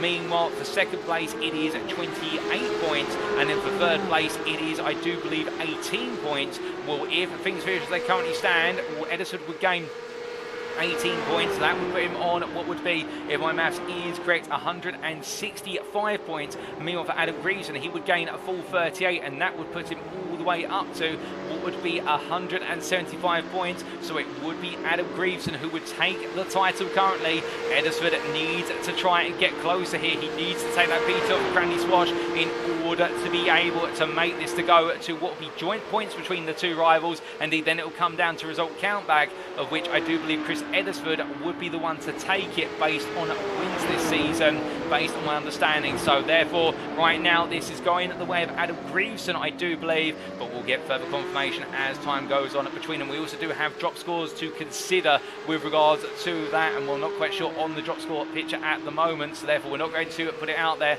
but it does seem to be inching the way of Greaveson currently, where he's getting himself the best possible opportunity, and Eddersford's got a way to go as they make their way onto lap number 7. We're charging the way on through into the braking zone here for Greaveson. Meanwhile, we have had an incident for Craig Schill over the last couple of laps, and that was on lap number 4, and this is what happened to Craig Schill. The 88 Tech driver coming up the hill through turn number 7, and a corner which called out Alistair Hatcher early on, and it called Schill out as well as he went wide there, and well, in the end into the gravel trap, and the car having to be towed there. And I think just the tyres being worn down, and a retirement for the 88 Tech driver. I do believe, as we see there on our time tag, he is listed as retired from the race. An unfortunate end for Schill, but still he's had some great results this season, particularly in the first half of the season, but the second half of the season not being kind, as meanwhile Alistair Hatcher gaining the place there off of what was Sean Dobie, making his way through turn 6 into 7, and well, we caught the tail end of that move being made, but in return I do believe that Jack Atkinson also finding the way past Sean Dobie only moments ago. So this is how the pair of moves were made on the Scotsman. starting off with Atkinson here as he came up through turn number 5 into 6. Well, Dobie, in fact, will lock up, in fact, having to catch the car before it went very wrong going out to turn 5. So therefore the Clicks Racing driver in what was a near miss in terms of going to the grass, and Alistair Hatch been able to sneak through as well. So not really a battle per se, but instead Dobie making a mistake and 2 drives coming through as a result of it. We're returning to your live pictures, and then we'll stay with your live pictures now for some time, as well we can get a bit of replay fatigue, completely understand that. And as A-Tech Racing Mark Oliver here has Atkinson closing on him, well, this is the battle for overall position of what is P12 right now, and Atkinson eager to go chasing after Nathan Foster, so making the way down the back straight. Keeping in mind, of course, that there are 3 different layouts to the Suzuka circuit. There's the Grand Prix layout, which we're racing on. You also do have what is the West layout, which our drivers are just making their way past the start-finish line for the West layout, and you also do have the East layout, which is the start finish straight of this circuit, but it tails off at turn number 7 and rejoins on the exit of Casio Triangle. On the break in here, we do have Oliver versus Atkinson. We've had an instant for Sean Dobie behind. He's gone into what is, in fact, it was for Alistair Hatch, who's had the instant only moments ago, going to the wall, coming out of 130 yards. So Sean Dobie gaining a place, and well, we will get a replay in due course as to what happened to Alistair Hatch at 130 yards, catching out another driver, it would seem. But Mark Oliver here keeping Atkinson at bay for the time being. And as he does so, meanwhile, we do look up to Danny Lee in P3. Right now, still holding on to that 3rd place, but he does have an Olympus eSports pair behind him who are very eager to make some progress, and that's in the form of Thomsen and Sedgley in that respective order, P4, P5, as they come in to Degner 1 and Degner 2. Keeping in mind, we're only a third of the way through this race, and we still do have there's a bit more time in this race to go.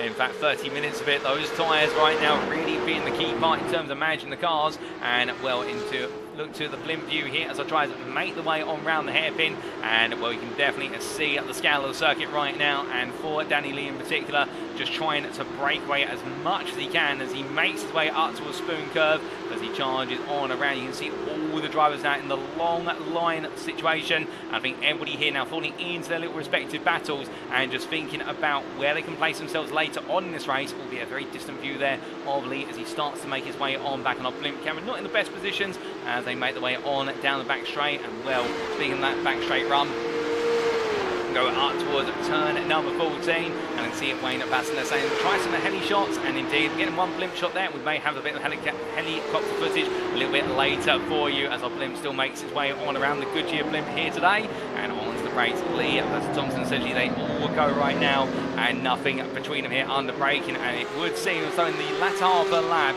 it is Lee who does find himself under pressure. It's in the first half of the lap where he's able to break away as they make their way onto lap number 9. Now charging down towards the opening corner once again. Sedgley starting to get a bit closer to Thomsen as well. You ride on board here, the Olympus eSports Titan driver. Now he won't want to try and get too involved here versus Thomsen. Keeping in mind that Thomsen right now trying to go for that 2nd place in the Golden Championship. Sedgley as well eager to try and go for what will be the 3rd place versus sister team rival if appropriate. But I think they're going to communicate between one another here who is going to be at the head of this formation for what will be the next portion of the race, and essentially getting very close. And I think trying to get a message through to Thomsen, which is, look, I am faster than you, I know we're in sister teams, therefore we're battling, but perhaps it'd be wise to give me an opportunity to go chase it after Lee. And I wonder whether they'll consider a switch here a little bit later on as they make their way up towards turn number 8. And onto the brakes here. One thing I'm just noticing slightly there in the rear view mirror of Sedgley's car with regards to his helmet design, I do wonder there whether the pattern on the car is in reference to a character called Mr. Meeseeks from what is Frank and Morty, a television series. Don't know too much about it, haven't watched it too much, but I do know about the character, and do let us know there, ladies and gentlemen, here you do recognise that character, just the helmet there giving something away, I reckon, as they make their way up through turn number 12. As they charge their way up towards the next corners. This Suzuka circuit right now continues to stay warm, and we'll to show those conditions. We have dropped below the 40 degrees centigrade mark quite recently, now down to 38 degrees centigrade. Track temperature therefore starting to fall away, and ambient temperature still staying high at 24 degrees centigrade. So therefore it does seem as though right now things are cooling slightly, but still on the precipice of some very aggravating temperatures, and therefore nobody wants to push it too hard. And well, speaking of pushing things quite hard, we did have a move being made by Jack Atkinson on Mark Oliver for P12 overall, and this is how the move was made. Which was going on to lap number 9. It was down the start-finish straight between the two of them, and as they made the way into the braking zone, well, in the end, Oliver steering clear and letting the Gold driver through. No, they're not battling in the end for any points, and therefore it'd only be pride on the line, and Oliver deciding to forsake a little bit of pride in order to steer clear. But as we return to the live pictures now, well, we can see back to lap number 10, our drivers go, and we'll Simon Bamber here making his way on past Sean Cranny Swash, had an off track at Casio Triangle only moments ago, and as they make the way down towards the next brake zone, we do look to the chopper camera here, following them down into the braking zone, and we'll Swash a little bit further behind, and with the 24-hour Punty People driver staying close. But I think right now, under a little bit of pressure here, with the fact he's made one mistake, he's fallen away for Adam Greason, who seems to be in a class of his own. And now Chris Eddersford starting to get a bit closer, 2 seconds off at this point, as they make the way upwards towards turns 5 and 6. And we're continuing to watch the battle for P8 overall. And really right now, this could be an opportunity if UKSimRacing admin team are going to use Bamber as a little bit of a rolling roadblock to try and get Bamber to push Swash back towards Eddersford and give Eddersford the opportunity to really close up here. And of course, Bamber can't exactly drag the car around the circuit, but if he does feel as though he's under a little bit of pressure from Swash, he can start to park the car in apex of it and just naturally take the time out of their respective races, as they have got nothing to lose with regards to Bamber's Gold Drivers' Championship versus what could be the opportunity for Eddersford to be crowned a champion today. And sometimes teamwork's got to become ahead of selfish solo work, if you will. And as they make the way out of turn number 11, well, right now definitely that gap coming down to 1.8 seconds as they make the way onwards towards turns 12 and 13. But heading on through here, and as Swash does so, well, he'll be in the tow, and it feels as though he can now take a bit of a breather up towards Spoon Curve as he sweeps his way into the double left-hand apex here. And just looking back with regards to the race results which drivers could potentially improve upon, because we do have one drop score in effect this season, of course. Well, I do believe for Chris Eddersford, his improvement would be from a 9-point score at what was Virginia International Raceway. Meanwhile, for Adam Greason, it would be the improvement on what was a grand total of a 15-point score at Virginia International Raceway. But in fact, no, it was at Road America for a 13-point score. So therefore, for Adam Greason, he needs to win, and he needs Chris Eddersford to finish P3 in the silver class or lower. Otherwise, Chris Eddersford will take this championship if he finishes P2 or higher, for the simple reason they would be joint on points before we account for the drop score. But when the drop score is accounted for, well, Eddersford will in the end gain more points by comparison with Greason. So therefore, Greason right now has got to go for bust, otherwise this is not going to go his way. And meanwhile, Eddersford just needs to take that P2 in the end, and that's all he's got to find. And right now, looking for it little by little, but you can see they're still 1.9 seconds off, and it's still a long way away from getting close to Cranley Swash. But still, we're not quite at the halfway point of this race, we're almost at that point, and therefore I think Eddersford right now just simply keeping his calm at this point and thinking about the late stage of the race, because that is where the accidents, that's where the mistakes can all creep in as they head up towards where it's turn number 7. Now going on through it, meanwhile a bit further back, we do have Paul Joseph Clist here chasing after Cameron Smith, and where there's no love lost between these two, given the instant we saw between the two of them on lap number 2, as they make the way onto their 11th turn of the circuit under race conditions. And they're battling right now for P7 in the silver class, P17 overall, and a little bit of close battle between them as they make the way up the hill towards turns 3 and 4. And that gradual elevation rise here, something that's not normally noticed at first as you make your way in to the S's, but as soon as you come out of turn 4 and go into 5 to the left here, and then in turn number 6, that's where you notice that elevation change. It's a very gradual rise, and then suddenly it's a sudden fall down through turn number 6 into turn 7. And that's the thing about the Suzuka circuit as well, it's all the minutiae with regards to those elevation changes, and how they make certain corners off camber. Another one being Spoon Curve, where the whole of Spoon Curve is technically an off camber corner, in the fact that the corner slopes away from the apex, and that's something that can catch you out as a driver when you're not quite acquainted with the circuit. But meanwhile, we can see that Anna Lever saying in the YouTube chat, catching is one thing, but go on Chris. And indeed, we do have the force coming out now in the YouTube chat with regards to cheering on Chris Eddersford. And as the late great Murray Walker once said, catch is one thing, passing is another. And with Chris Eddersford in that situation, and the same does apply here for what is the battle for P3 overall in the gold class, with Danny Lee right now being caught and kept with by Thomsen essentially, but they're just sitting behind. I think the pair right now are perhaps praying on what will be the tyre wear rate going towards their favour in the last 15 minutes of this race. But Danny Lee right now continuing to just manage this race very well, but the gap between himself and what is Thomas Cove now standing at 2 seconds. In fact, Cope has fallen a long way off of Philipp Hammer over what is the last 4 to 5 laps. And to put that in the frame of perspective, here is your race leader as he makes his way on through what is turn number 7 into turn 8. And as we do show you how that gap has evolved over time, and that time delta between himself and Cope, you can see since lap number 6, that gap has gone from 2.7 seconds all the way up to 6.8 seconds almost, going on to lap number 12. And Hammer right now absolutely going for bust here with regards to the car. And well, to be fair, he's got nothing to lose. He'll just want that P2 in the championship at the end of the day. He knows that gold title crown is falling away from his hands today, but still he'll want to end on a high. And well, this is the way to do it as he makes his way through turn number 12. And well, the thing is, he needs to be beaten by Patrik Thomsen or Daniel Sedgley if they want to have a chance to take what will be that gold P2 status away from Hammer. But Hammer not giving them any chance in which to do so today, and the lap times really do show.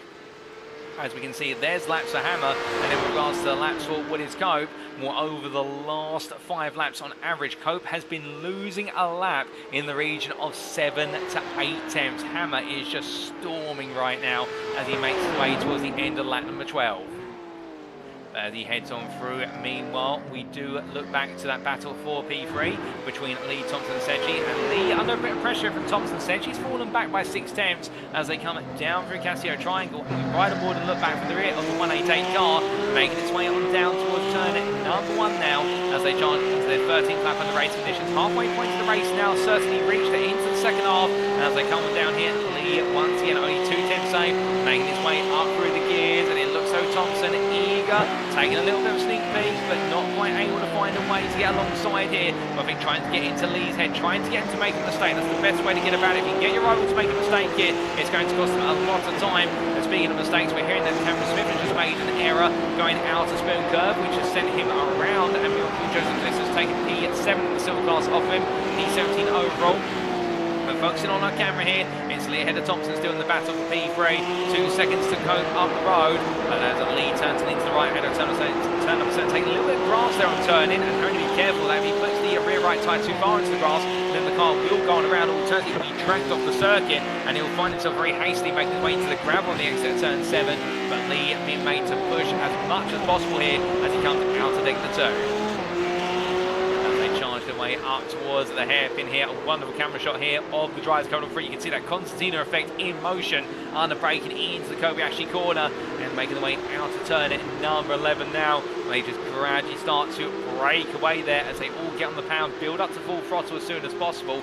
And meanwhile, looking a bit further back, meanwhile, Simon Bamber still ahead of Sean Cranny Swash, and the gap between Swash and Eddersford now being a bit more compressed. It is down to 1.3 seconds, so I think they are gradually working something here, UKSimRacing admin team. They're trying to get Cranny Swash's pace to fall away, perhaps running the dirty air, trying to get the front tyres to overheat on the 24-hour Plenty People car. Some gradual teamwork in effect as they make their way through Spoon. But you can see Eddersford really having to push hard here to try and stay close. In fact, Eddersford making a mistake, going deep at the second part of Spoon. So the 888 driver right now struggling, it would seem, for a degree of grip as he makes his way on down. And meanwhile, we've had a change here into Casio Triangle, and that is Danny Lee under pressure from Thomsen and Sedgley as he come out 130R. And well, it's been Thomsen who's looked for the move. He hasn't been able to find it, but they make the way onto another lap, and Thomsen's immediately on the inside now as something is broken. And well, breaking on through is Thomsen on the left of your pitch. Now it's going to be side by side into turn number 1. Sedgley still trying to get close here, but Thomsen has the inside line. You see Sedgley position himself to try and make it a two-way pass, but it's going to be too wide into turn 1. Lee goes a little bit deep to the runoff area, then has to settle the car down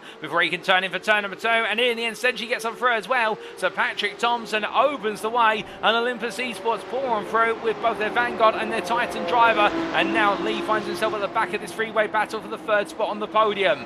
As they make their way up the hill, we look back to those class standings here, ladies and gentlemen. You can see that update now of Lee down to P5 as they come down through turn 6 and into 7. But Lee's not out of this yet, and he'll be looking to try and come back sooner rather than later. But we'll have to take a look back at exactly how that started off. But my gut feeling says that perhaps it was a bit of a mistake for Lee going through at what was 130R, and that set off a bit of a chain reaction for him. But as they come down into Degners 2, we'll no change at the moment. In fact, Lee starting to fall away a little bit, but I think just trying to settle himself back down before going back on the counter offensive here as he comes up towards the hairpin.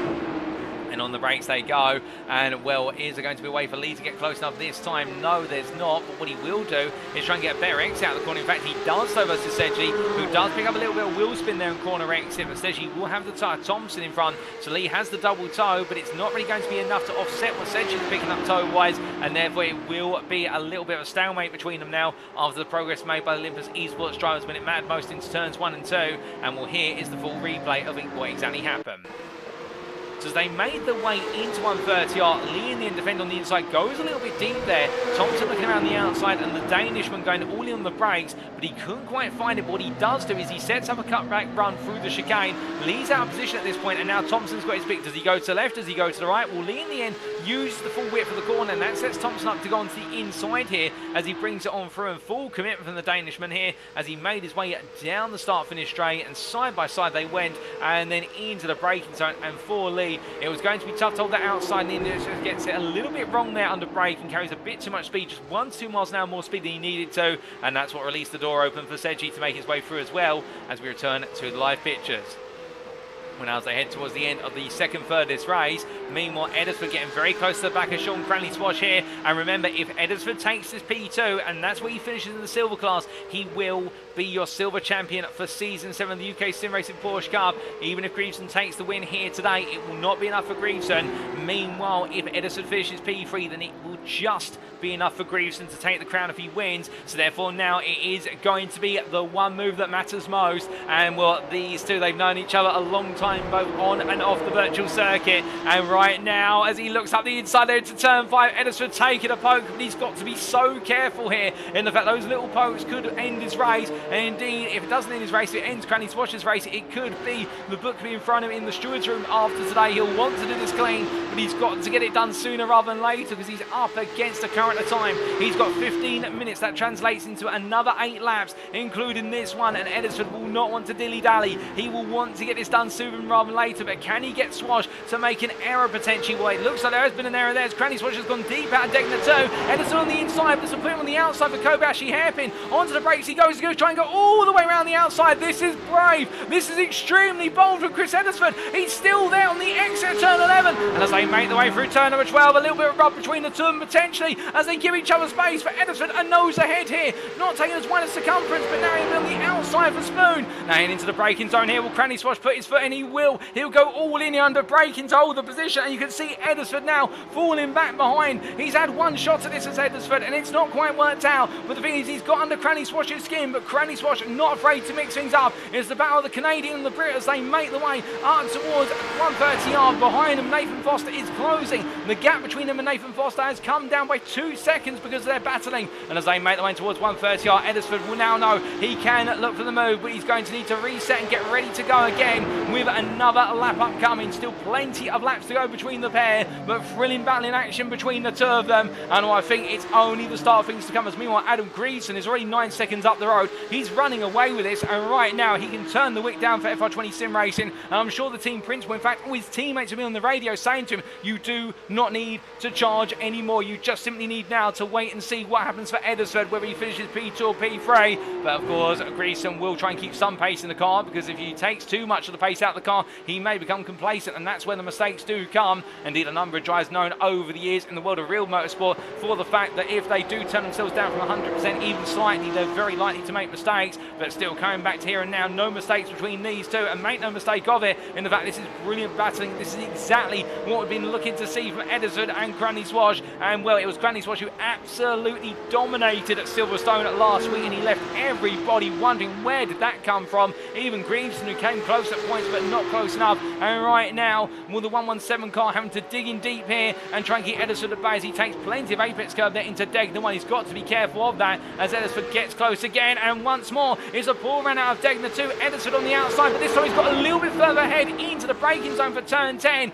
He's going to try and go all the way around the outside, and well, you see Swash there coming slightly off apex, trying to disturb Eddersford's momentum, but Eddersford's there, and it's a better exit off the corner. He's got a slight nose ahead as they make the way through 12. Swash trying to pin him as tight as as possible to the inside of 12, but as they make the way out to a spoon curve, Edison trying to come across, but Swash is still there. He has not got the right to shut the door. Too wide they go, a bit of contact between the two of them. Edison runs wide as a result as he rejoins there, and with a slight tap between them. I think they'll get away with that as a slight tap in return from Edison as he rejoins and says, don't forget about me, I'm still here. And as they make the way down the back straight, we ride on board with the UKSimRacing admin team driver, and right now channeling everything he's got to look for a move here. Will he go for into 130R? He's going to dare to do so as they make the way on through. Up the inside he goes. Cranley Swash looking to cut back, but he's not there, and Nathan Foster's coming up behind, and as Foster comes on through, Cranley Swash has to go defensive. Edison puts the car right in the middle of the road, and he says, no, that's the one for you to deal with. I've done this one, thank you very much. And you can see that Cranley Swash out of sorts coming out the corner, and Edison is through into P2 in the silver class, and when Swash battles with Foster as they come across the line,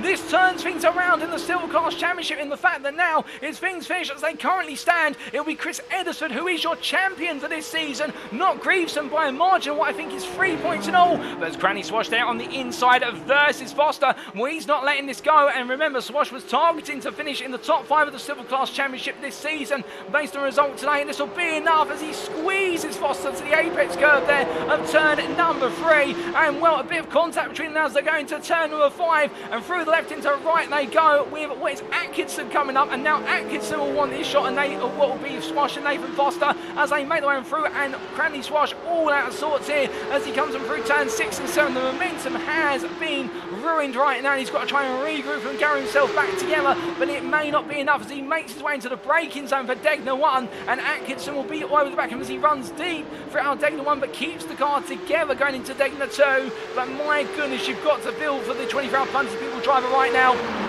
in the fact that he's been knocked out of rhythm, and as soon as you lose your rhythm here at Suzuka, particularly in those opening 2 sectors, that lap time just collapses, and he's just trying to pick up the pieces once again as he makes his way through the right-hander at turn number 12. Well, meanwhile, we look from him up to Adam Greaveson.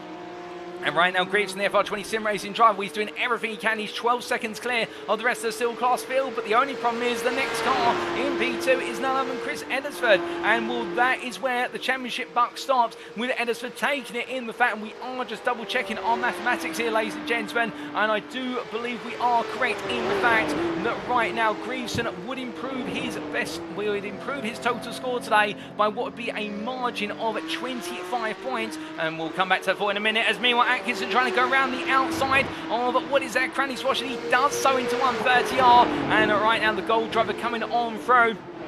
And well, with that, the silver class driver now falling back. His next rival coming up behind him will be a silver class driver in the form of Mark Oliver as they make the way out to turn number 17 onto another lap. But I don't think Cranley Swash is done yet as he comes on through. He's coming back at this, and well, you love to see it as he makes his way up the inside. And well, now the Canadian driver looking for the move there, under braking into turn number 1. Atkinson's going to hold the outside, but Cranley Swash gets the authority there. He just doesn't want to go too deep on that inside line. It's very easy to outbrake yourself into the corner, but he does no such thing wrong, and immediately comes back there for what is overall position P11 versus Atkinson as they weave their way through the S's, and fantastic battling between the two of them as they make the way on through. But coming back to what we cut ourselves off from in terms of those points, where it would be Greaveson who would gain 25 points from today if he finishes where he currently stands, and that would put him up to what would be a grand total of 162 points. Meanwhile, Eddersford would gain, based on that second place finish, would be 28, where he would lose what would be a grand total of, as we are just confirming, he'd lose 9 points of that for his previous worst best result at what would be VIR, and therefore we take 9 off of 28, you get 19, and well, you'd add 19 onto his 147, and that would move him up towards what would be a grand total of 166 points. So it would mean he'd take the championship by 4 points based on mathematics, so 166 to Greaveson's 142 currently. But then again, there could be a late twist in the tail. One of them could get it very wrong. You never know. That's not to put the curse on any of them, but right now getting it very, very right is this battle between Cranley Swash and Atkinson as they make their way through the double left-hander here, a spoon curve, and well, now it's the 24-hour punty people drivers. Misfortune there, coming a little bit deep out of spoon, which is going to give Atkinson the run up the inside this time. And well, last time around it was Atkinson around the outside into 130R. Can Cranley Swash do the same on him this time as they make the way up towards the fast left-hander? Well, nose to tail they go in to the corner, and there's going to be no such thing.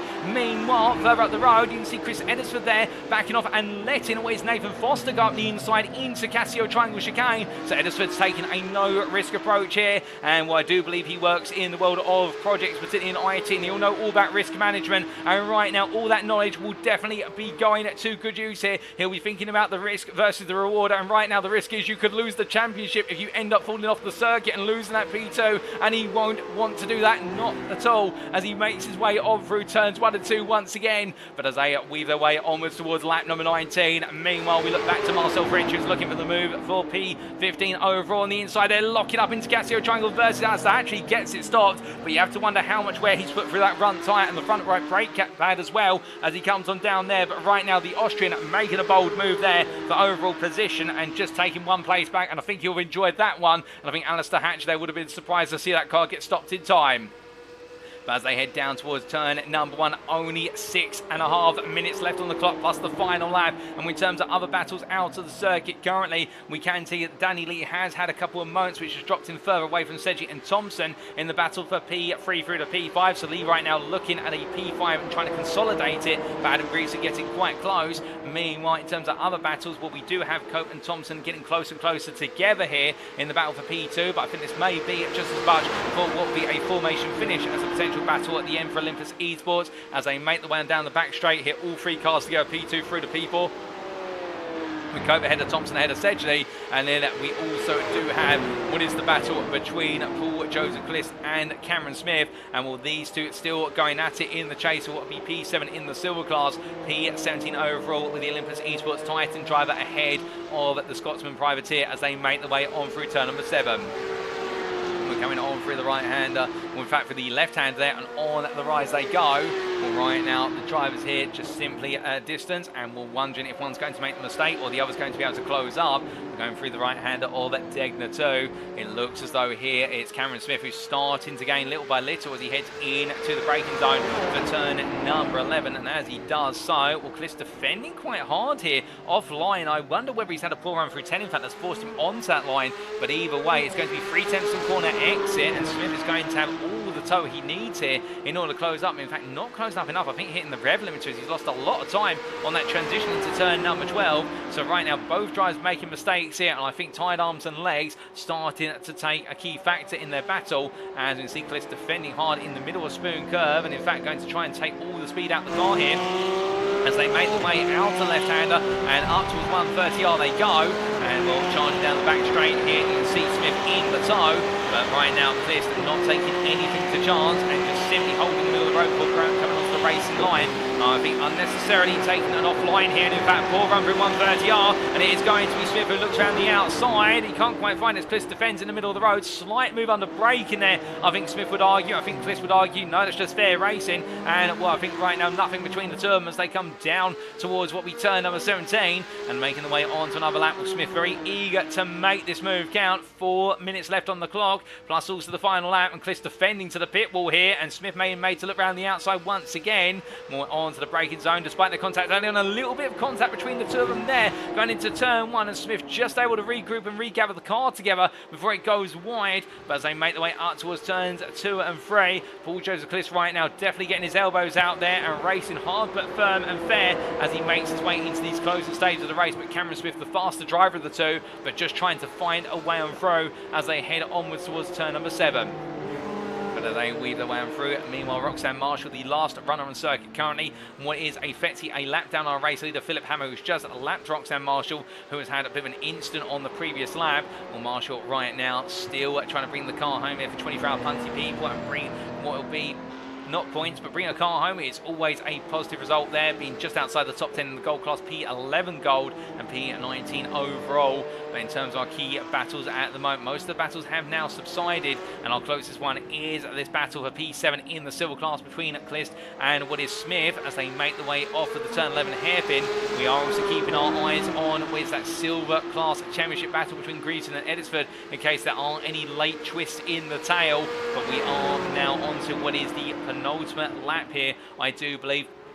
in the form of lap number 21, and after this lap we will see one more lap delivered here today by Philipp Hammer to take us to 22 laps in total, after which we will see that checkered flag wave for the final time this season.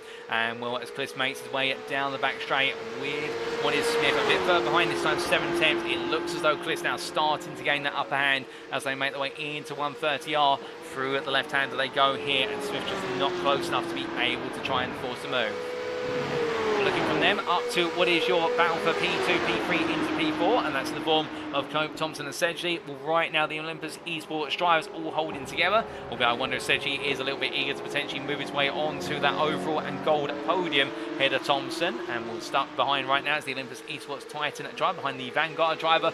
Whether they're holding formation, we can't quite tell you that, of course. That would be something that the team do know, but we don't necessarily know. But meanwhile, as they make their way in towards 130R, what we definitely do know is that this man right now is going on to the final lap of the season and leading by 15 seconds. Philipp Hammer right now absolutely unstoppable here, and not a single fault thus far. And let's not praise him too highly in case something does go wrong, but on to that final lap. As meanwhile, further contact between Smith and Wood is Cliff going up through the S's, and well, it looks as though here we've had a part two of them coming together as they make their way back onto the circuit. Very gingerly indeed, or tentatively. And what exactly happened between the two of them, let's take a look.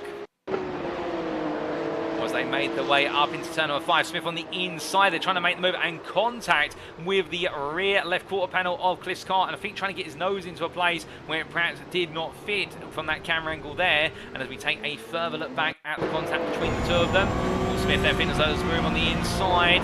And I think it's a 50-50 as to whether he had his nose cut off or whether he had a right to go for a move. That's going to be a hard one for the stewards to judge, ladies and gentlemen.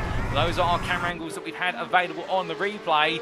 But still, I think they might have a little chat after the race today. But as we look from them back to Chris Eddersford, well, right now he does have gold teammate Jack Atkinson behind him in this run for P10 overall. But Eddersford will know that Atkinson will most likely just sit behind him for the remainder of the race and not put any pressure on here on that final lap, given the fact that Atkinson can't gain anything from making that overtake. And Eddersford right now just needs a calm run to the end. And I think Atkinson will just hold in formation here all the way on around. Remember, this P2 for Eddersford in the silver class will bring him to what will be the silver title by 4 points in the end, as we understand it. And then meanwhile, as he makes his way on through, Adam Grieveson, well, right now for the FR20 SimRacing driver, it's going to be a silver win that he's on course for, but it's not going to be enough to get the job done. As meanwhile, Philipp Hammer makes his way into what will be the last couple of corners hit, and the checker flag beckons. And well, we didn't get to see him over the last 2 rounds, but we've seen him here today, and whilst he will be the runner-up in the championship, he has been on pole and prime today as he crosses the line. Your winner at Suzuka, it's Philipp Hammer from Team Germany, who takes the win by an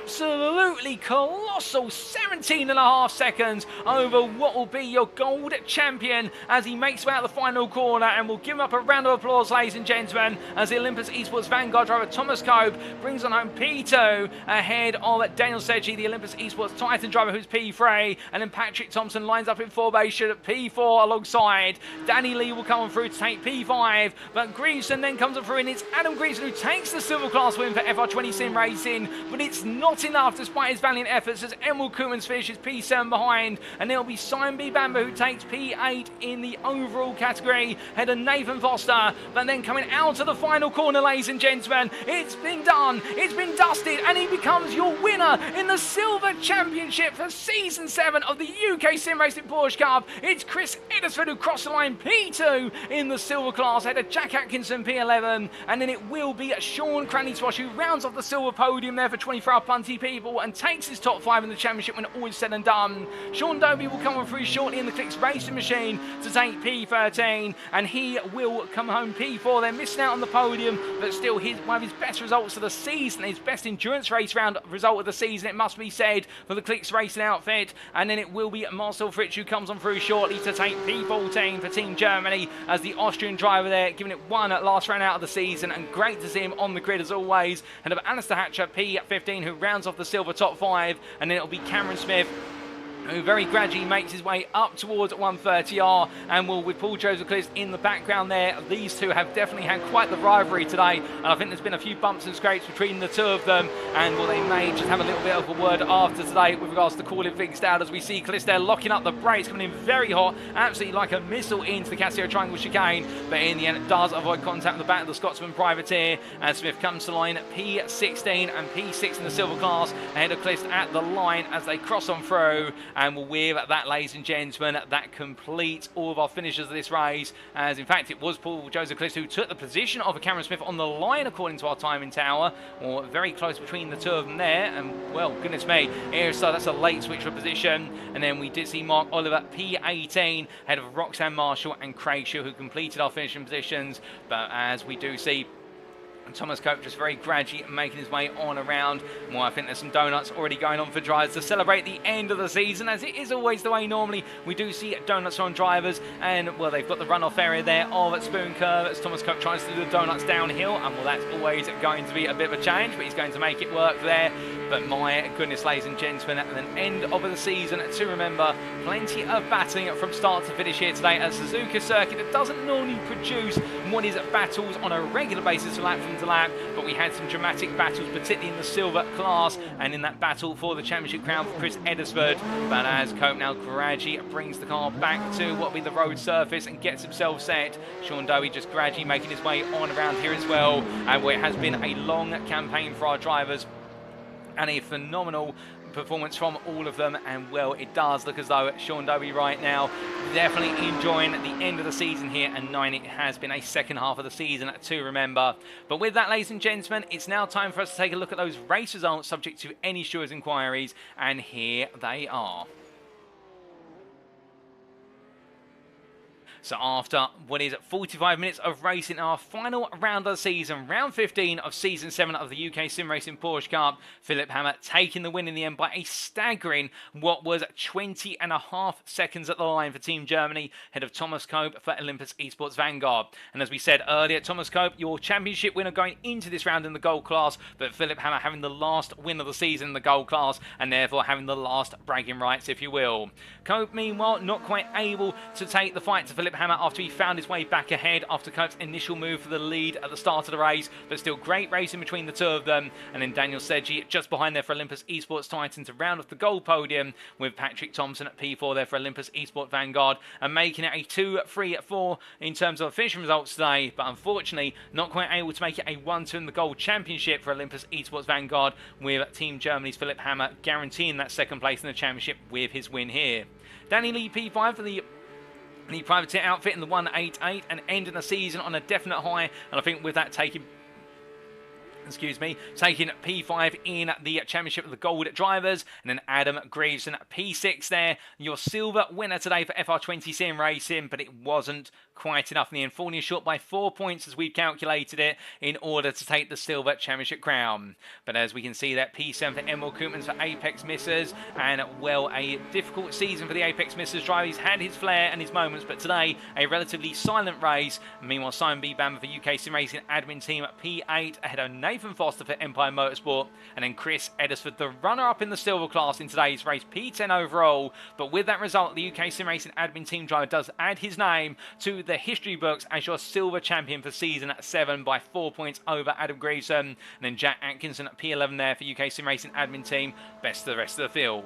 Sean Cranny Swash, P12 there, and your final podium finisher in the silver class. That podium being made up of Greaveson, Eddersford and Cranny Swash, and the 24-hour Punty People driver guaranteeing his top 5 finish in the season based on the results over the last couple of rounds and today, and that thrilling fight between himself and Eddersford in the mid-portion of today's race. And then Sean Dowie, P13 there for Clicks Racing, 10 seconds clear, and Marcel Fritsch for Team Germany, and the top 15 being completed by Alistair Hatcher for 88 Tech.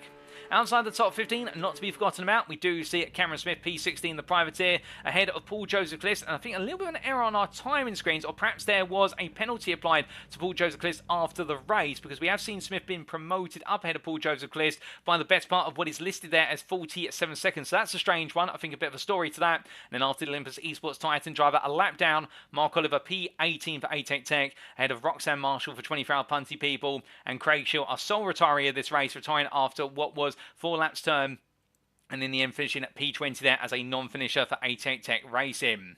But that concludes our racing for this season, ladies and gentlemen, and what a season it has been. There's no question about it. Brilliant battles from start to finish, and well, with all of our drivers enjoying the racing, indeed many of you enjoying the racing action, and I can see a number of you, including Wayne Basson there, saying congratulations to Chris Eddersford for taking the championship crown, for driving brilliantly this season, and also a phenomenal drive to Adam Greason. And it's a shame he's fallen a little bit short, but still always next season for Greason, and getting to see you guys enjoy the broadcast. And well, with that, ladies and gentlemen, of course, we're not quite done here today, for the simple reason we do have what is our final set of post-round interviews to come, and those will be coming up in approximately what will be 10 to 12 minutes time. So until then, well, do let us know in the chat what has been your highlight of today, if not your highlight of the season, and whilst you're doing that, we'll get ready for those interviews. We'll see you very shortly.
Alrighty, ladies and gentlemen, without further ado, it is time for our post-round interviews with our drivers. And today we've got two volunteers. And we apologise for the slight delay with going to our post-round interviews. But as we'll inform you a little bit more shortly, we've had a little bit of a look into the silver class standings. And there may just be one last twist in the tail with regards to who the silver class champion is when the results are all counted for.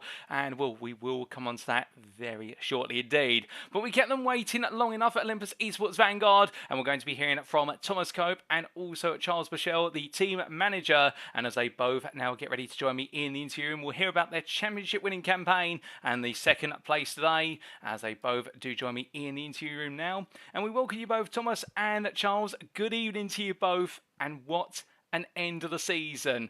You got to, starting with yourself, Thomas, have that championship battle you've always wanted in the season finale between yourself and Philipp Hammer, but it looked as though he was just a little bit too fast today.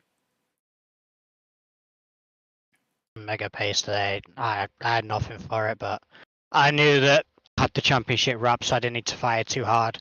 Don't want to get involved in any incidents and just see out the final race, and then have the nice cross the line with the teammates as well at the end of the race there. Oh, 100%. And Charles, looking to yourself as team manager to see the team come across the line as teams champions and also gold class champions, it must have brought an absolute smile to your face to see them all in formation one more time. Yeah, absolutely. Thanks for having me in, Paul. Yeah, I told the guys that if we won the team championship, I'd come in and do an interview. Yeah, I'm just really happy with how the season went. It's just it's good to see these guys performing at this level, and I mean, huge shout out to Philip. Philip kept Thomas under pressure and Patrik under pressure all season long, and it's a shame that he kind of had to miss a race last week, because that would have probably made the points that much tighter, and it would have been a very interesting day today. Oh, indeed. And coming back to yourself, Thomas, with regards to the intrigue of today, Suzuka was always going to be challenging with regards to qualifying, a very hot circuit, plus on top of that, a 30-minute qualifying session where you don't have the pressure of 8 minutes breathing down your neck. You can take your time with this one, and we saw for the first 20 minutes a back and forth between yourself and Hammer, and then suddenly, out of the blue, a lap that broke into the 201s, and it didn't seem as though you could quite match it. Yeah, I would say the different qualifying format brings different people towards the top. You get more chances at doing a really good lap, and clearly Philip found that perfect lap and just hooked it up really nicely. I probably used that up last week at Silverstone, personally, where I found a really good clean lap, but yeah, I mean, he's showing it. He had the pace obviously in qualifying, and then he really showed the pace there in the race as well. Oh, indeed. But going into the race, of course, today was going to be just as much about trying to work Patrik Thomsen into beating Philipp Hammer to try and make it a 1-2 for Olympus eSports Vanguard. But you didn't waste any time in going up the inside into turn one. Yeah, it was similar to the Jerez. I had a good start and I had a really good second phase, and got a good launch off the line. And I found myself up the inside, so I tried to stick it. We did get a bit of contact going into one, but still hard, clean racing between myself and Hammer. And yeah, I thought I could try and stay at the front and sort of manage the race pace from there and almost give Patrik a chance behind me to get a move on Philip. But eventually me and Philip broke away, and then eventually Philip managed to get the pass on me and then walk away from me as well. Oh, indeed. And then coming to yourself, Charles, whilst Thomas was battling with Hammer at the front of the field, we got to see your two other drivers in the form of Daniel Sedgey and Patrik Thomsen also having their own little battle for P3. And at first, against Danny Lee, it looked as though they were going to be stuck there for a long time, and they found a way through before battling with each other. Absolutely, yeah. It just Danny put up a good fight, made a little mistake, I think, coming through the S's, and allowed Patrik and Dan to get through, and then they just basically, it was nose to tail the rest of the way. And I will say that it was a little bobble by Patrik, which is what allowed Dan to get by. So that's how Dan ended up on the podium. But after the race in Watkins, where we had a little team incident, I'll say it like that. I kind of nicely read the riot act to him and said, look, the number one rule, don't hit your teammate. and so they've been very good about being aware of the guys around them, and I think it's just made the team better. Oh, 100%. And we got to see some great battling between the two of them, albeit never coming to blows. Like you say, not compared to what happens at Watkins Glen. But coming back to yourself, Thomas, with regards to battling with Hammer, we saw as time went on, that early lead you started to carve out, then turned to pressure from Hammer behind. It looked as though, whereas we saw in the earlier seasons, you were able to keep him behind long enough to cause his tyres to fade away. This time, it just wasn't going to happen. No, it just comes down to the practice. I mean, I've not had too much going into this weekend. Oh, sorry, this week. I just not been able to get the practice in as I would normally. But yeah, Philipp showed some really good pace, and pace is not really shown through the rest of the calendar. So props to him. He's brought it in. Obviously, all being a bit too late. So I'm looking forward to hopefully next season, where if he brings that pace again, we're gonna have some really good fights throughout the whole calendar, all being well. Oh, 100%, and we would love to see that. I think everybody tuning in would love to see an encore between yourself and Hammer and see if you can make it 2 in a row, or the Hammer can strike back. But now coming on to the wider achievements of the team this season, really exemplified as the three of you came across the finish line at the end. Looking to yourself first, Charles, obviously going in tonight, Drivers' Championship wrapped up in the gold class, also Teams' Championship wrapped up, and the teams emerged on the scene this season, and well, a dominant performance at Road Atlanta to kick things off. I mean, we were expecting great things from the team after that, but it's almost as if the team's been on another level compared to the field. It has been phenomenal. Like I said, we had the one little issue at Watkins, but the guys have driven their tails off. Thomas, I've just kind of come to expect it from him because we've been around each other for so long. I mean, we've been together for 4 years. Dan, this is really he's only been in the Porsche Cup car for about 6 or 7 months. And then Patrik, we picked up. He found us, the end of last year, as Thomas was running Carrera Cup, Great Britain, Porsche eSports. Patrik was doing the same thing in Denmark. So he kind of came in, and it's a good, I won't call him a wingman, but it's almost a double at this point. We've got 2 guys that we could put out in the car and perform at the top level.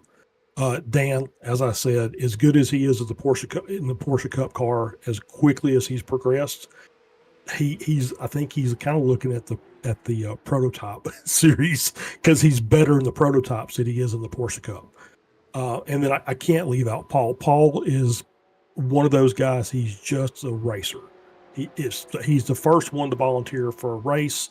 He's the first guy in. He's the last guy out. He'll race anything at any time, which makes him, very handy to have around. Doesn't necessarily lend him to getting that fine tuning on a car, but I can see it every time he gets behind the wheel. He's a little better every race, and so I just can't wait to see what he does going forward.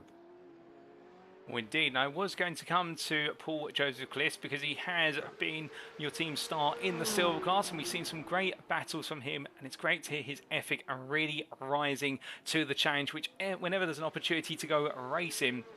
And we do look forward to more from him in future seasons and his opportunity to take that silver crown. But then coming back to yourself, Thomas, of course, looking ahead now to defending your title in Season 8, I presume you're going to be on the grid and, as ever, expecting some fierce competition from the field. Yeah, I'm pretty sure we're going to see some more bigger drivers. Hopefully coming into the series, we had Nicholas out last week. He showed some really good pace. Obviously Philipp with the pace he showed tonight. It's going to be a mega season. Hopefully we can have the same returning drivers for Olympus as well, and just field a really good roster ourselves. And yeah, we'll make for a really good championship next year, and all being well, we'll see if we can battle at the front again. We have some other leagues that are starting up though.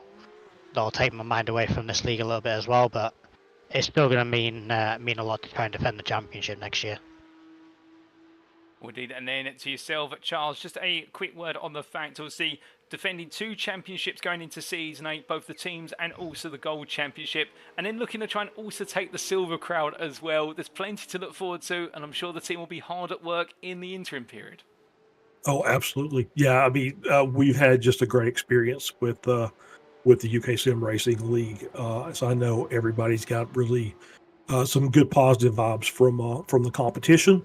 And iron sharpens iron. So we'll look for our guys to come back and make an impact next season, and we'll look for some stiffer competition and make it just that much more fun. Oh, we will look forward to that absolutely eagerly. But in the meantime, would you mind just telling us a little bit more about what the team are doing outside of this league? Have you got any other competitions you're currently competing or due to compete in soon? Well, absolutely. We've got, I know Thomas and Patrik mentioned it last week. We just qualified for the 24H series, which is, everybody knows is Creventic. It is put on by the Real Life Racing Organization. And so we'll be running the P Cup there. So 5 6-hour races and then a final 12-hour race. So it's going to be, and it's just, I mean, who's who of teams in iRacing. So it's going to be challenging for us, but I know the guys are going to put all their efforts into being successful. And we've got a couple other leagues that we're working on trying to get qualified for. So we'll see how that all turns out. Plenty to look forward to at Olympus eSports, and of course everyone can tune into the trials, tribulations and escapades of the Olympus eSports team on their official Twitch channel at twitch.tv/this is Olympus eSports. But just before we let you both go, look into yourself firstly, Thomas. Is there anybody you'd like to give a thank you or a shout out to today as our gold champion for the season? Yeah, yourself, Paul, for putting on the whole broadcast all season long. I know it's a mega effort from you to do it, and everything you get on with behind the scenes as well, but we've really loved watching it. It's come a bit of a thing back home as well, where my family will be watching, so hi to them as well. All my friends and family outside, they've been making sure I'm focusing where I need to be to get the right race pace and get me home on time from work and really focus as much as I can. The rest of the team, for all the work they've done off track as well. And behind the scenes getting ready for each event, and obviously Charles for getting us on track, and the big one is from all the UKSR organisations members for even putting on the league. It's been really fun. Big one obviously Roxanne and Chris and those type of guys. And Charles, coming to yourself as team manager at Olympus eSports, and therefore the one who will be taking the virtual trophy, if you will, for the team's champions for this season. Anybody you'd like to give a thank you to? Well, obviously, I think I'll echo what Thomas said. UKSimRacing, just a great organization. Like I said, a lot of positive vibes from the league.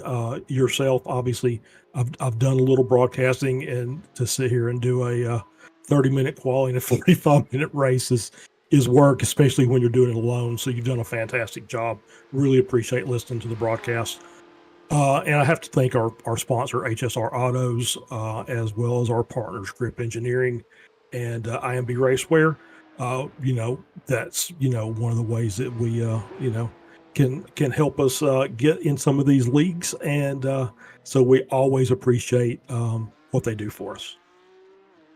Well, gentlemen, it's been an absolute pleasure to have you both join me in the interview room, and allow me to say congratulations once again to yourself, Thomas, not just on your performance day to be second place at Suzuka, but also to take the Gold Drivers' Championship crown for Season 7 of the UKSimRacing Porsche Cup, and to yourself, Charles, as team manager at Olympus eSports for taking home the team's championship title for Olympus eSports for Season 7 as well. Fantastic work from the drivers and the team as a whole, and of course you set the bar very high, and we look forward to you guys defending it in Season 8. And in the meantime, we wish you all the best in the team's future endeavours. Thank you very much, Paul. I do one more thing. I was going to say this to Isabel and Olivia, Dan's kids.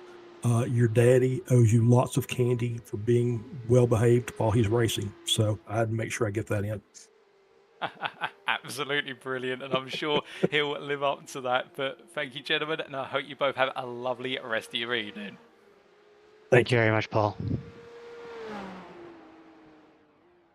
So hearing there from Thomas Cope, our Gold Drivers Champion, and Charles Boschel, our team manager at Olympus eSports, and fantastic to hear from them both with regards to the ethic, the full process behind Olympus eSports, and the hard work that goes on behind the scenes. And a pleasure to hear from the team manager himself of Charles in the fact he's working behind the scenes there, and perhaps not as visible an individual compared to the drivers, but it all comes together in the end, and what a season it has been for them, and exemplified most by their gold driver at the front of the field. But then again, we've also seen some standout performances from his teammate at Olympus eSport Vanguard of Patrik Thomsen. We've also seen Dan Sergi have a couple of major moments as well, and also a good mention there to Paul Joseph Cliss, the silver driver who's still rising his way and looking to become a future star in the silver class, and we'll wish them all the best in their upcoming endeavours in the Creventic series, and also, well, of course, they'll be coming back to defend their titles in Season 8, and will they be able to do so? We'll find out in due course, but congratulations to them, and what a season it has been. But now, ladies and gentlemen, we turn our attentions to a little matter about the silver class. Now, you'll notice that we've added another interviewee on to our list, and Adam Greaveson will be our third and final interviewee today. And that is because, based on results that have now come on in, and I've had it confirmed, my mathematics was slightly incorrect when it came to who would be your silver champion. Now, you may be sat there right now and thinking, okay, we'll spill the beans. Long story short, Chris Eddersford and Adam Greaveson are tied on points as a result of the results today. Provisionally, what it means is the results go to result countback. It first off starts on the number of overall wins, of which there are 3 wins for Adam Greaveson, and there are 2 wins for Chris Eddersford, and that means that in fact it is Adam Greaveson who provisionally has become your silver champion for Season 7 of the UKSimRacing Porsche Cup. You wouldn't believe it. It has come down to literally a result count back in the end. It is that close between them. And I've got to put my hands up and apologise for crowning Chris Eddersford prematurely. I thought my mathematics was correct, but in fact it is Adam Greaveson for FR20 Sim Racing who is your provisional champion. And well, I don't think anybody can believe it right now down the paddock that it has come down to that. And we're going to be hearing from Adam as our final interview for today, as he's not currently quite available. In fact, he's on the way to work, as I understand it, so therefore he's going to be contacting us directly from work to have a conversation with us. But we're going to be hearing next from Chris Eddersford about what would be now his runner-up status in the championship. And well, in the meantime, you'll see there's a link in the chat with regards to you being able to vote for your driver of the day in the YouTube chat there, and do let us know who has been your driver of the day, but that may potentially change the driver of the day status for you. But now Chris Eddersford is going to join me in the interview room, and goodness me, well, it is going to be a twist and tell all the way through to the evening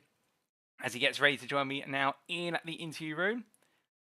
And I do believe he'll be joining me any moment now, but definitely a surprise and an interesting one to be sure, an interesting permutation. But in fact, he's told me he wants the champion to join me first, and in fact, we're going to go straight to the silver class champion of Adam Greaveson.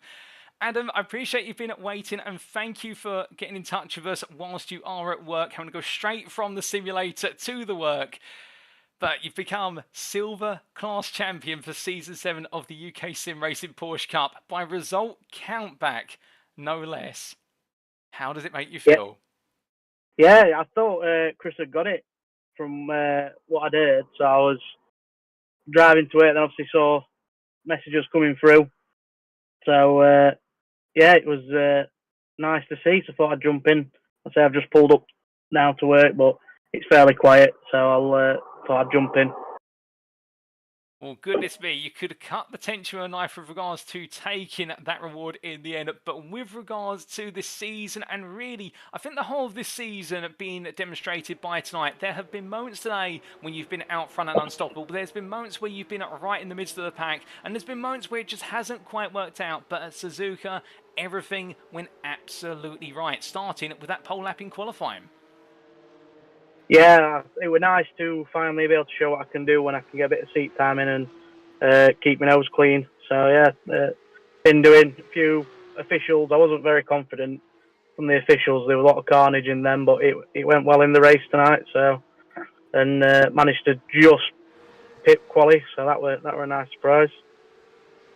And well, speaking of fine margins, it was 3.5 hundredths between yourself, Sean Cranny-Swash, and then your title rival, Chris Eddersford, the closest it's been in the silver class.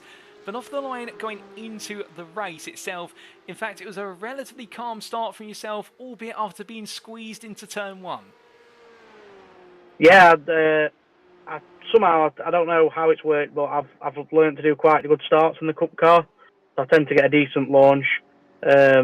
And yeah, just trying to keep my nose clean into turn 1. Had a little bit of a door bump in. I don't know what happened there, but yeah, it were all alright from my side, where I just carried on. And from that, I was just minding my tyres and trying to hit me marks, sort of thing. And just on that, of course, not the Silverstone circuit, my apologies. The Suzuka circuit today being absolutely threatening with its high track temperature to tyre life. And over 45 minutes, well, these tyres normally only go 20 minutes of their optimum performance, so you're going double their lifespan.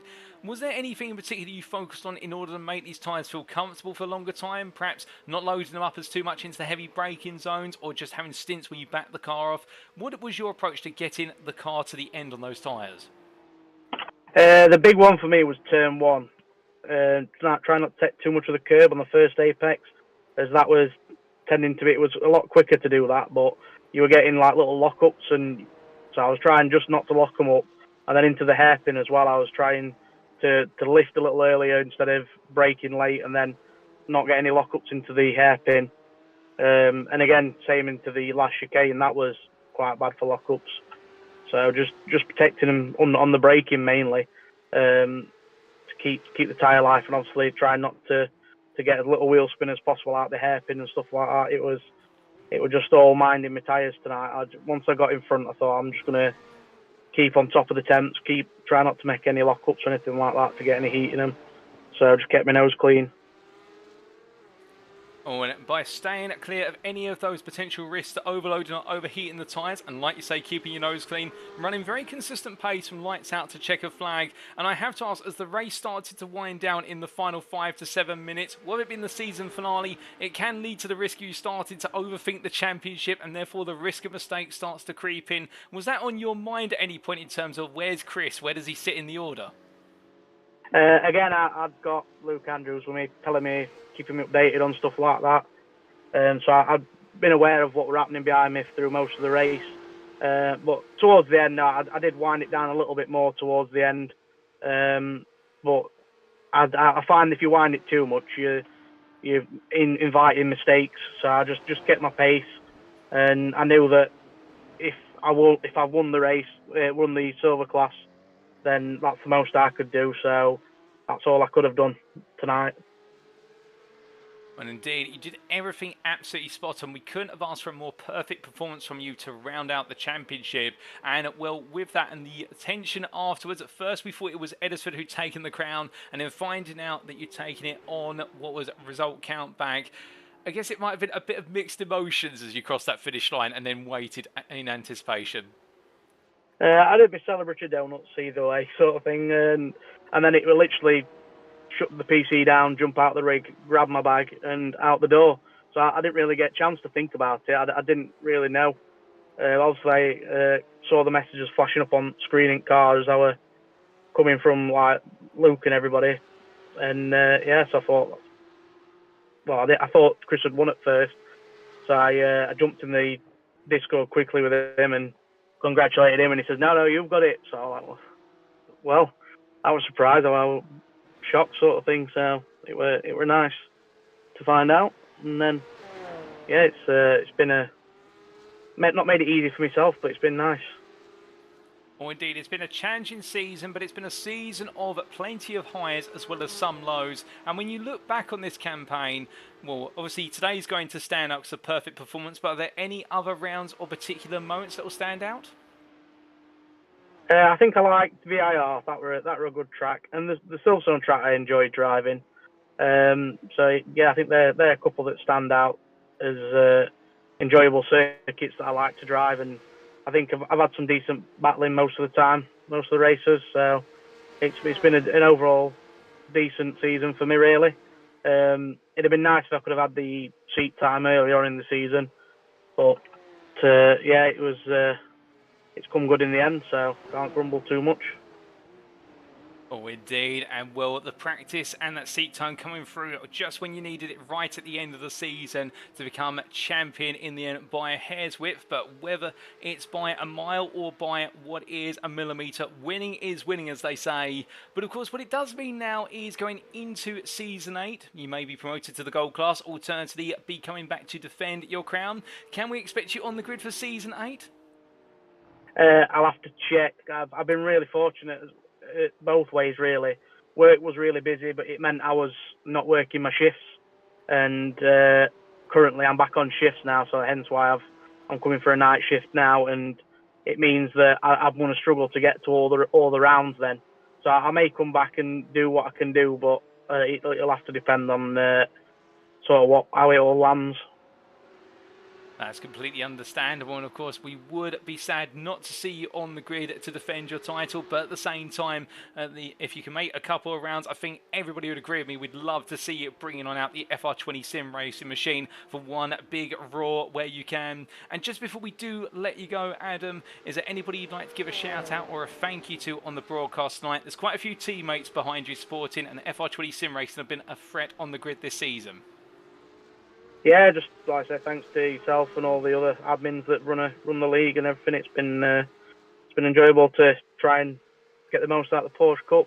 Like I say, thanks to all the teammates from FR20 and ART that have been supporting me and pushing me on, sort of thing. So it's been nice. But looking forward to driving something different now, a bit for a few nights. Oh, indeed. Well, variety always makes a better driver of us all. But with that, Adam, congratulations on a fantastic conclusion to your championship campaign with a perfect result today, and in the end becoming our silver champion for Season 7 of the UKSimRacing Porsche Cup. We wish you all the best in your future endeavours and hope you'll be on the grid with us for Season 8. But until then, have a fantastic rest of the evening. I hope the shift goes well, and thank you once again. Cheers, pal. Yeah, see you later. So hearing there from Adam Greaveson, live from his car, just getting ready to go into his night shift, and well, absolutely great to hear from our silver champion, and I don't think he can quite believe it right now, and I think he hasn't had the chance to let it settle in, and well, we can see a good number of you cheering him on there in the YouTube chat, including Wayne Basson, also previous silver champion Luke Andrews, so it means it is FR20 silver champions back-to-back, as Steve Hobbs says there, and well, a much-loved driver in amongst his team, and much-loved by us all here in terms in the commentary booth and in terms of general spectators, in the fact he has put on a phenomenal drive this season, and it has been with mixed fortunes. He's had quite a few runnings in with other drivers as well, including fellow rivals of what is Jeremy DeBova, but still, all those things aside, in terms of the fact he hasn't let it unsettle him at any point, and he's been able to deliver when it's mattered most, and in particular in the second half of the season, starting at VIR and then what was Silverstone with some major points, and then here today at Suzuka, and it's been those critical results that have made the difference and have just edged him into that championship winning position. But by result count back, ladies and gentlemen, I don't think at UKSimRacing we have ever had a result count back championship win thus far. I'll probably be corrected, and I'll put my hand up again shortly and say, sorry, I've got that wrong as well. But that just goes to show you how close it was this season, and Adam Greaveson, a deserved champion for Season 7. But now we must come on to our final interview of today, ladies and gentlemen. He's been waiting patiently as well, and he's allowed our silver champion to come on through first. And we're going to be hearing from our runner-up in the silver championship with Chris Eddersford very shortly as he gets ready to join me. And well, it is going to feel as though he's won, but then lost at the last moment. And as he just gets himself set, we'll get to hear his thoughts on that. But also today, that thrilling battle with Sean Cranney-Swash. And now he does join me. Good evening to you, Chris. And well, I'm sorry I have to say this, but it sounds as though it's going to be mixed emotions after a championship that was once won and then suddenly lost on result count back. But by the closest margin we have seen at UKSimRacing in the longest of times. It's probably the best way to lose a championship when you think about it.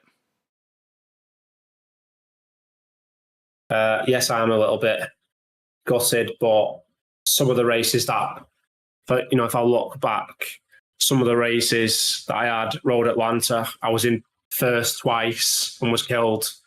Silverstone as well last week ended up being crucial. Was taken out in the feature, and it's just the way that the cookie crumbles sometimes. Would have just scored 1 point more at Silverstone, then it would have been different. Oh, indeed. And well, there have been highs and lows for yourself this season, much like we were saying to Adam only moments ago. And we're looking back on it all, of course, we'll do so very gradually, but focusing on today, it wasn't going to be easy at Suzuka. A third place in qualifying in the closest pole position shootout in the silver class that we've seen all season. Yourself, Sean Crunny-Swash and Adam Greaves are separated by 3.5 hundredths in the end. I bet you couldn't believe it. Yeah, I wasn't that happy with my qualifying, if I'm being honest with you. I think in the practice I was P2, and I was 7/10 faster than the lap that I put in quali. Just if I'm being honest with you, just was trying to play the long game, and the goal, the goal was to stay tactical and stay close to Adam, and he certainly nipped it by a tiny margin, but taking nothing away from the win. He drove away in the race. I was trying so hard just to not die. I did have more pace, but it probably would have resulted in me dying, if I'm being honest with you. That was the mindset for this race, really.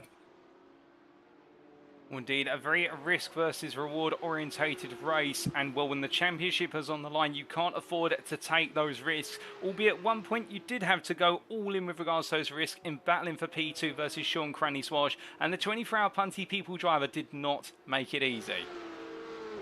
No, good clean racing with Sean. What I've known Sean for a long time. Really, it's what you would expect from Sean. It was good, clean racing. There's nothing to say there. Just managed to sneak up the inside in can't remember the corner. Fast left-hander, famous corner. 130R. 130R. Yeah. Managed to. I was literally on that. I don't know if it was shown on the broadcast. It looked like it was on the grass. But yeah, I think I've not managed to catch up with Sean, but it looked like his tyres were going, because he was quite comfortable for most of the race. He was pulling away and actually pulling towards Adam at one point, and then just seems to fall into my hands a little bit with his pace. And then even when I passed him, I think he dropped. I don't know whether he got a slow down or what happened, but he dropped back further as well towards the end of the race. I had Jack keeping me updated as well in terms of where Sean was and what his pace was, which was good to have. Indeed, and having the team around you today, and we did see both Jack Atkinson and Simon B. Bamber on circuit and running their own races as well, but also around you at certain points. And we did see Atkinson behind yourself right towards the end as the two of you crossed the line in almost formation, if you will. And really, I think it's a reflection on what has been a fantastic championship campaign from yourself, albeit at the start of the season, some early struggles, but hitting your stride in the mid and late season. And there's still plenty of positives to take from the season, including your battle today with Sean, but also, of course, at what was the earlier rounds, including a double win, if my memory does serve me correctly, at what was Road America. Yeah, I was... Road America was the highlight of the season. I thought I was so unlucky at Road Atlanta as well, because I had so much pace there. That's the one that I kind of look back at and think that should have been a double win, if I'm being honest with you. But I think Silverstone as well last week. It was just unfortunate, really. First race. the cars that hit each other into turn one forced me to go on the grass, and I lost a lot of time. And then I was involved in an incident in the feature race where I think I was in third or second, maybe, I can't remember. But yeah, it could have. Those 2 rounds are the ones that I kind of look at and think should have done better there. VIR, I was on hand controls, so wasn't really expecting much from VIR, really. But still, despite the challenges and setbacks, you kept in it, and in the end was well in the hunt into the final round of the season, and will runner-up, albeit only on count pack this season. And what an accolade to be able to say, in a way. We've got Season 8 that's coming up in the near future. Can we expect you to be back on the grid then and looking to take that silver crown at the second time of trying? I should be, is the answer. Unfortunately, I've got a bunch of exams to take again. So I should be.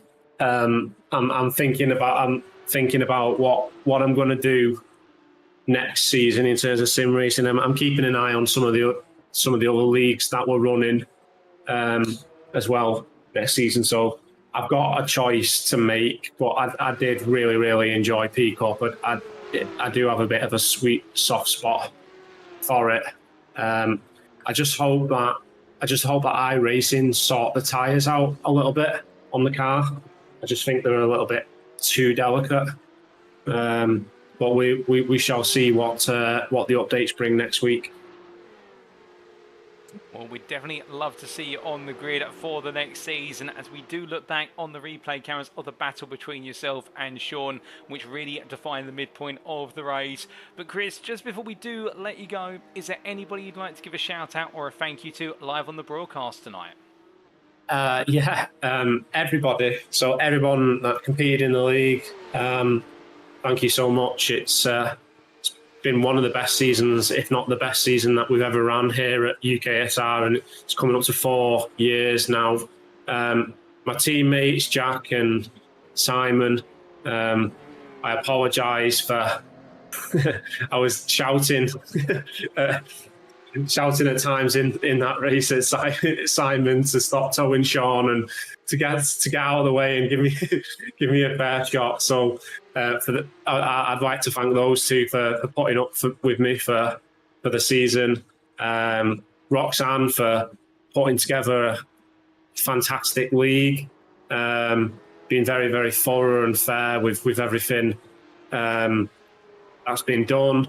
I mean, it's like a never-ending list. Yourself for putting on the best broadcast in sim racing, in my opinion, and everyone else that's in UKSimRacing, because if we didn't have members in the community, then we wouldn't be going the places that we are. So I'm just hoping to build on what we're doing at UKSimRacing, and at the stewarding team as well. Probably the hardest job out of everybody.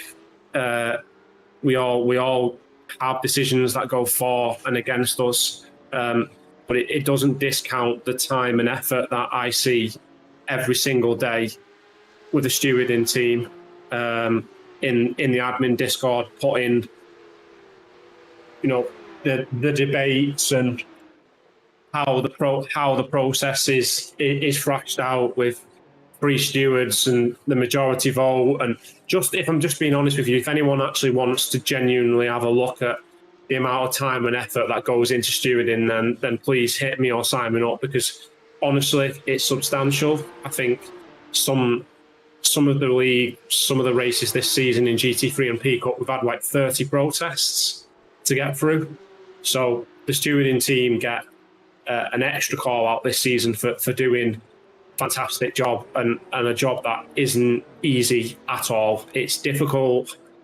People get pissed off with it, but we're just trying to make some of our leagues the fairest as possible, and kind of spinning out somebody tactically. Or I'm not saying that that's happened, but you see it in other sim racing leagues. You see it in ESL R1. You know, a guy getting turned for what was nearly £250,000. You wouldn't see that happening in UK sim racing without it being dealt with. Is the wording that I'm saying? So I'm very, very proud of the admin team and the stewarding team for what they do. Well, Chris, with that in mind, and indeed I think all will appreciate the fact the amount of work that goes on behind the scenes to make the league the reality and to enable it to take a step forward season after season and continue to offer fantastic racing. Well, on a personal level, it's been an absolute pleasure to see your battle with Adam Greason over the course of the season. And well, in the end, it hasn't quite gone your way with regards to taking that championship crown, but you've come incredibly close. And we'd love to see you on the grid for Season 8 to try and take that crown at the second time of asking. But until then, well, congratulations on being the runner-up for this season and a brilliant fight to second place in class today. And we look forward to plenty more from yourself on the grid in the future. Well, thanks for your time as always, and hopefully we can see Jeremy come back next season. And if I'm around to do silver, then we can fight it out as well. Adam will be probably moving up to gold, but look forward to the announcements that should be in the next few days in terms of what we're going to be doing next season. Some interesting stuff. Indeed, plenty for us to look forward to, and a little word on Season 8 coming up at the end of today's broadcast. But with that, Chris, I think you've wheated everybody's appetite, and I think now, well, we've just got to wait and see. Cheers for your time, Paul. Appreciate it. Bye now.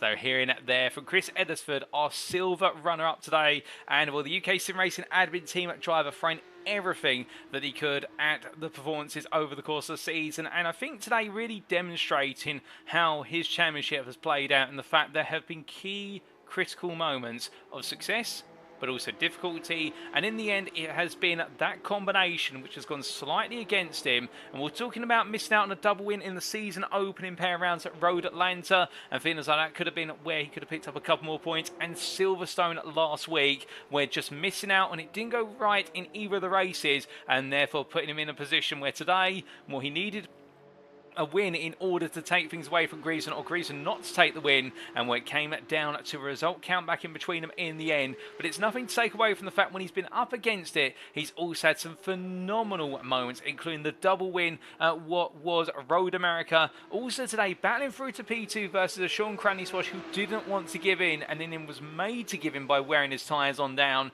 And we'll definitely, if we see the 888 car on the grid in Season 8, and it's racing in the silver class and it has been moved to gold, I think he could be the #1 contender to go hunting after that silver championship crown, presuming of course Adam Greason has not been promoted and he's still on the grid. Albeit we'd love to see the two of them go toe to toe once again. I think we'd all scream out for that, ladies and gentlemen, and only time will tell.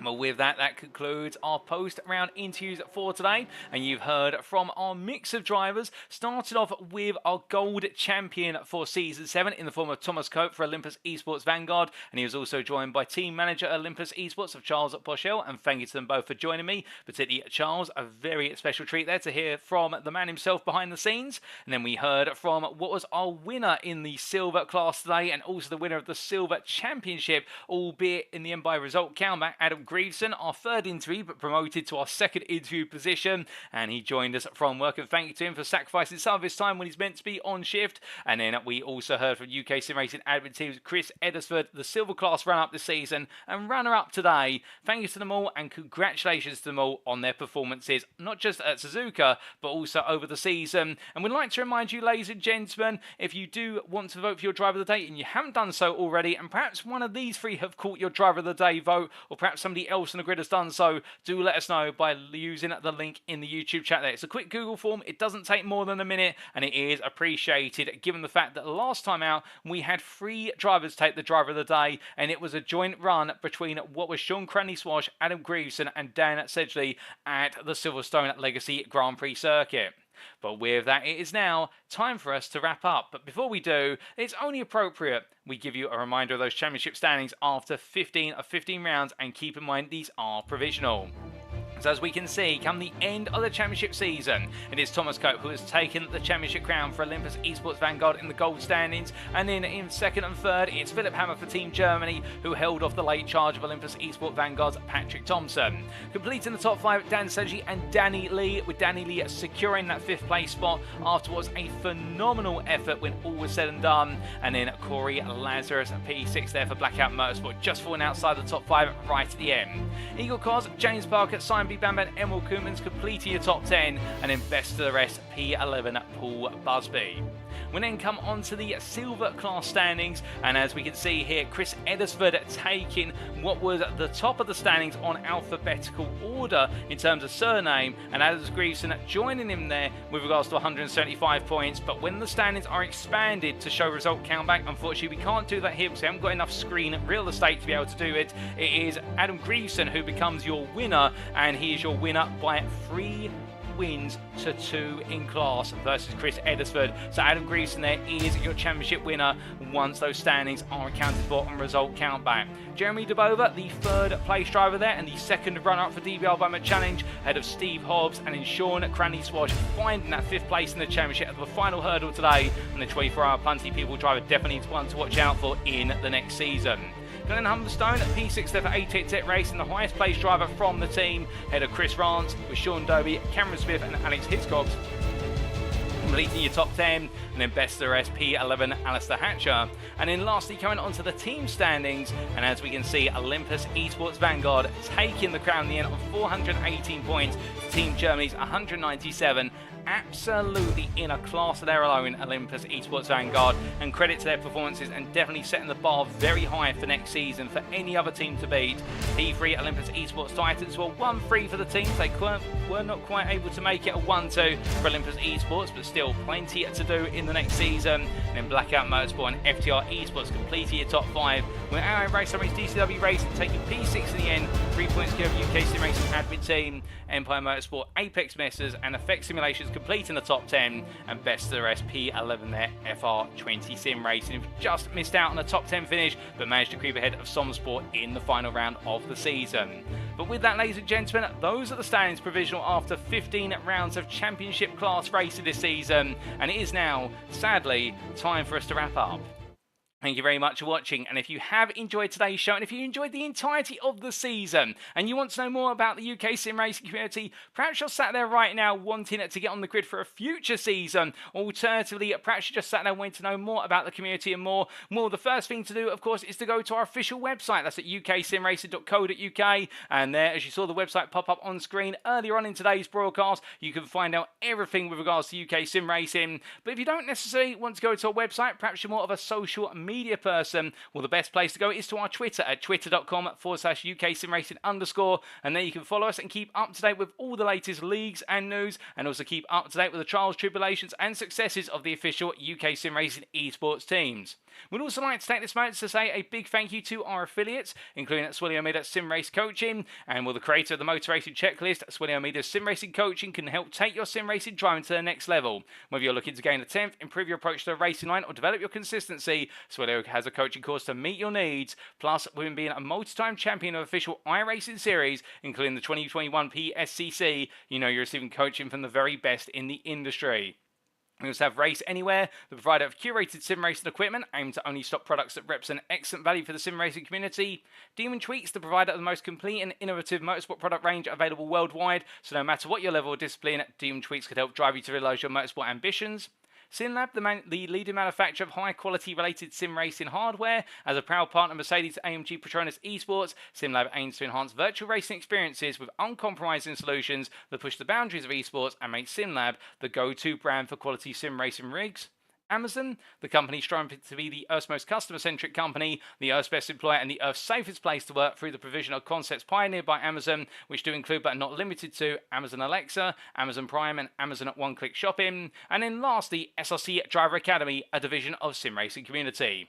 Elevate your sim racing skills with SRC Driver Academy. Their team of experienced professionals is dedicated to helping you reach your full potential without compromising on quality. But why choose them? To put it simply, affordable quality coaching. They have experienced coaches coaches who provide valuable insights to the competitive edge, and they make high-quality coaching accessible to all at an affordable cost, tailored to your needs and goals. You can learn race strategies, precision driving, and much more, and they offer virtual coaching sessions at nearly all hours of the day, every day, ensuring flexibility for all. So join SRC Driver Academy today and unlock your true sim racing potential. Do visit their website to learn more and accelerate your sim racing career. And well, ladies and gentlemen, it means now we come to that question of what exactly is there next time. Well, we're very pleased to say that Season 8 of the Porsche Cup will be starting. Our current date is set for Thursday, the 21st of September 2023. So it is only, I do believe currently, what is the best part of 3 weeks away before we go lights out and away once again. And well, the schedule has not quite been decided as of yet, but the schedule is going to become available within the next week or so. So if you're not part of the UKSimRacing Discord,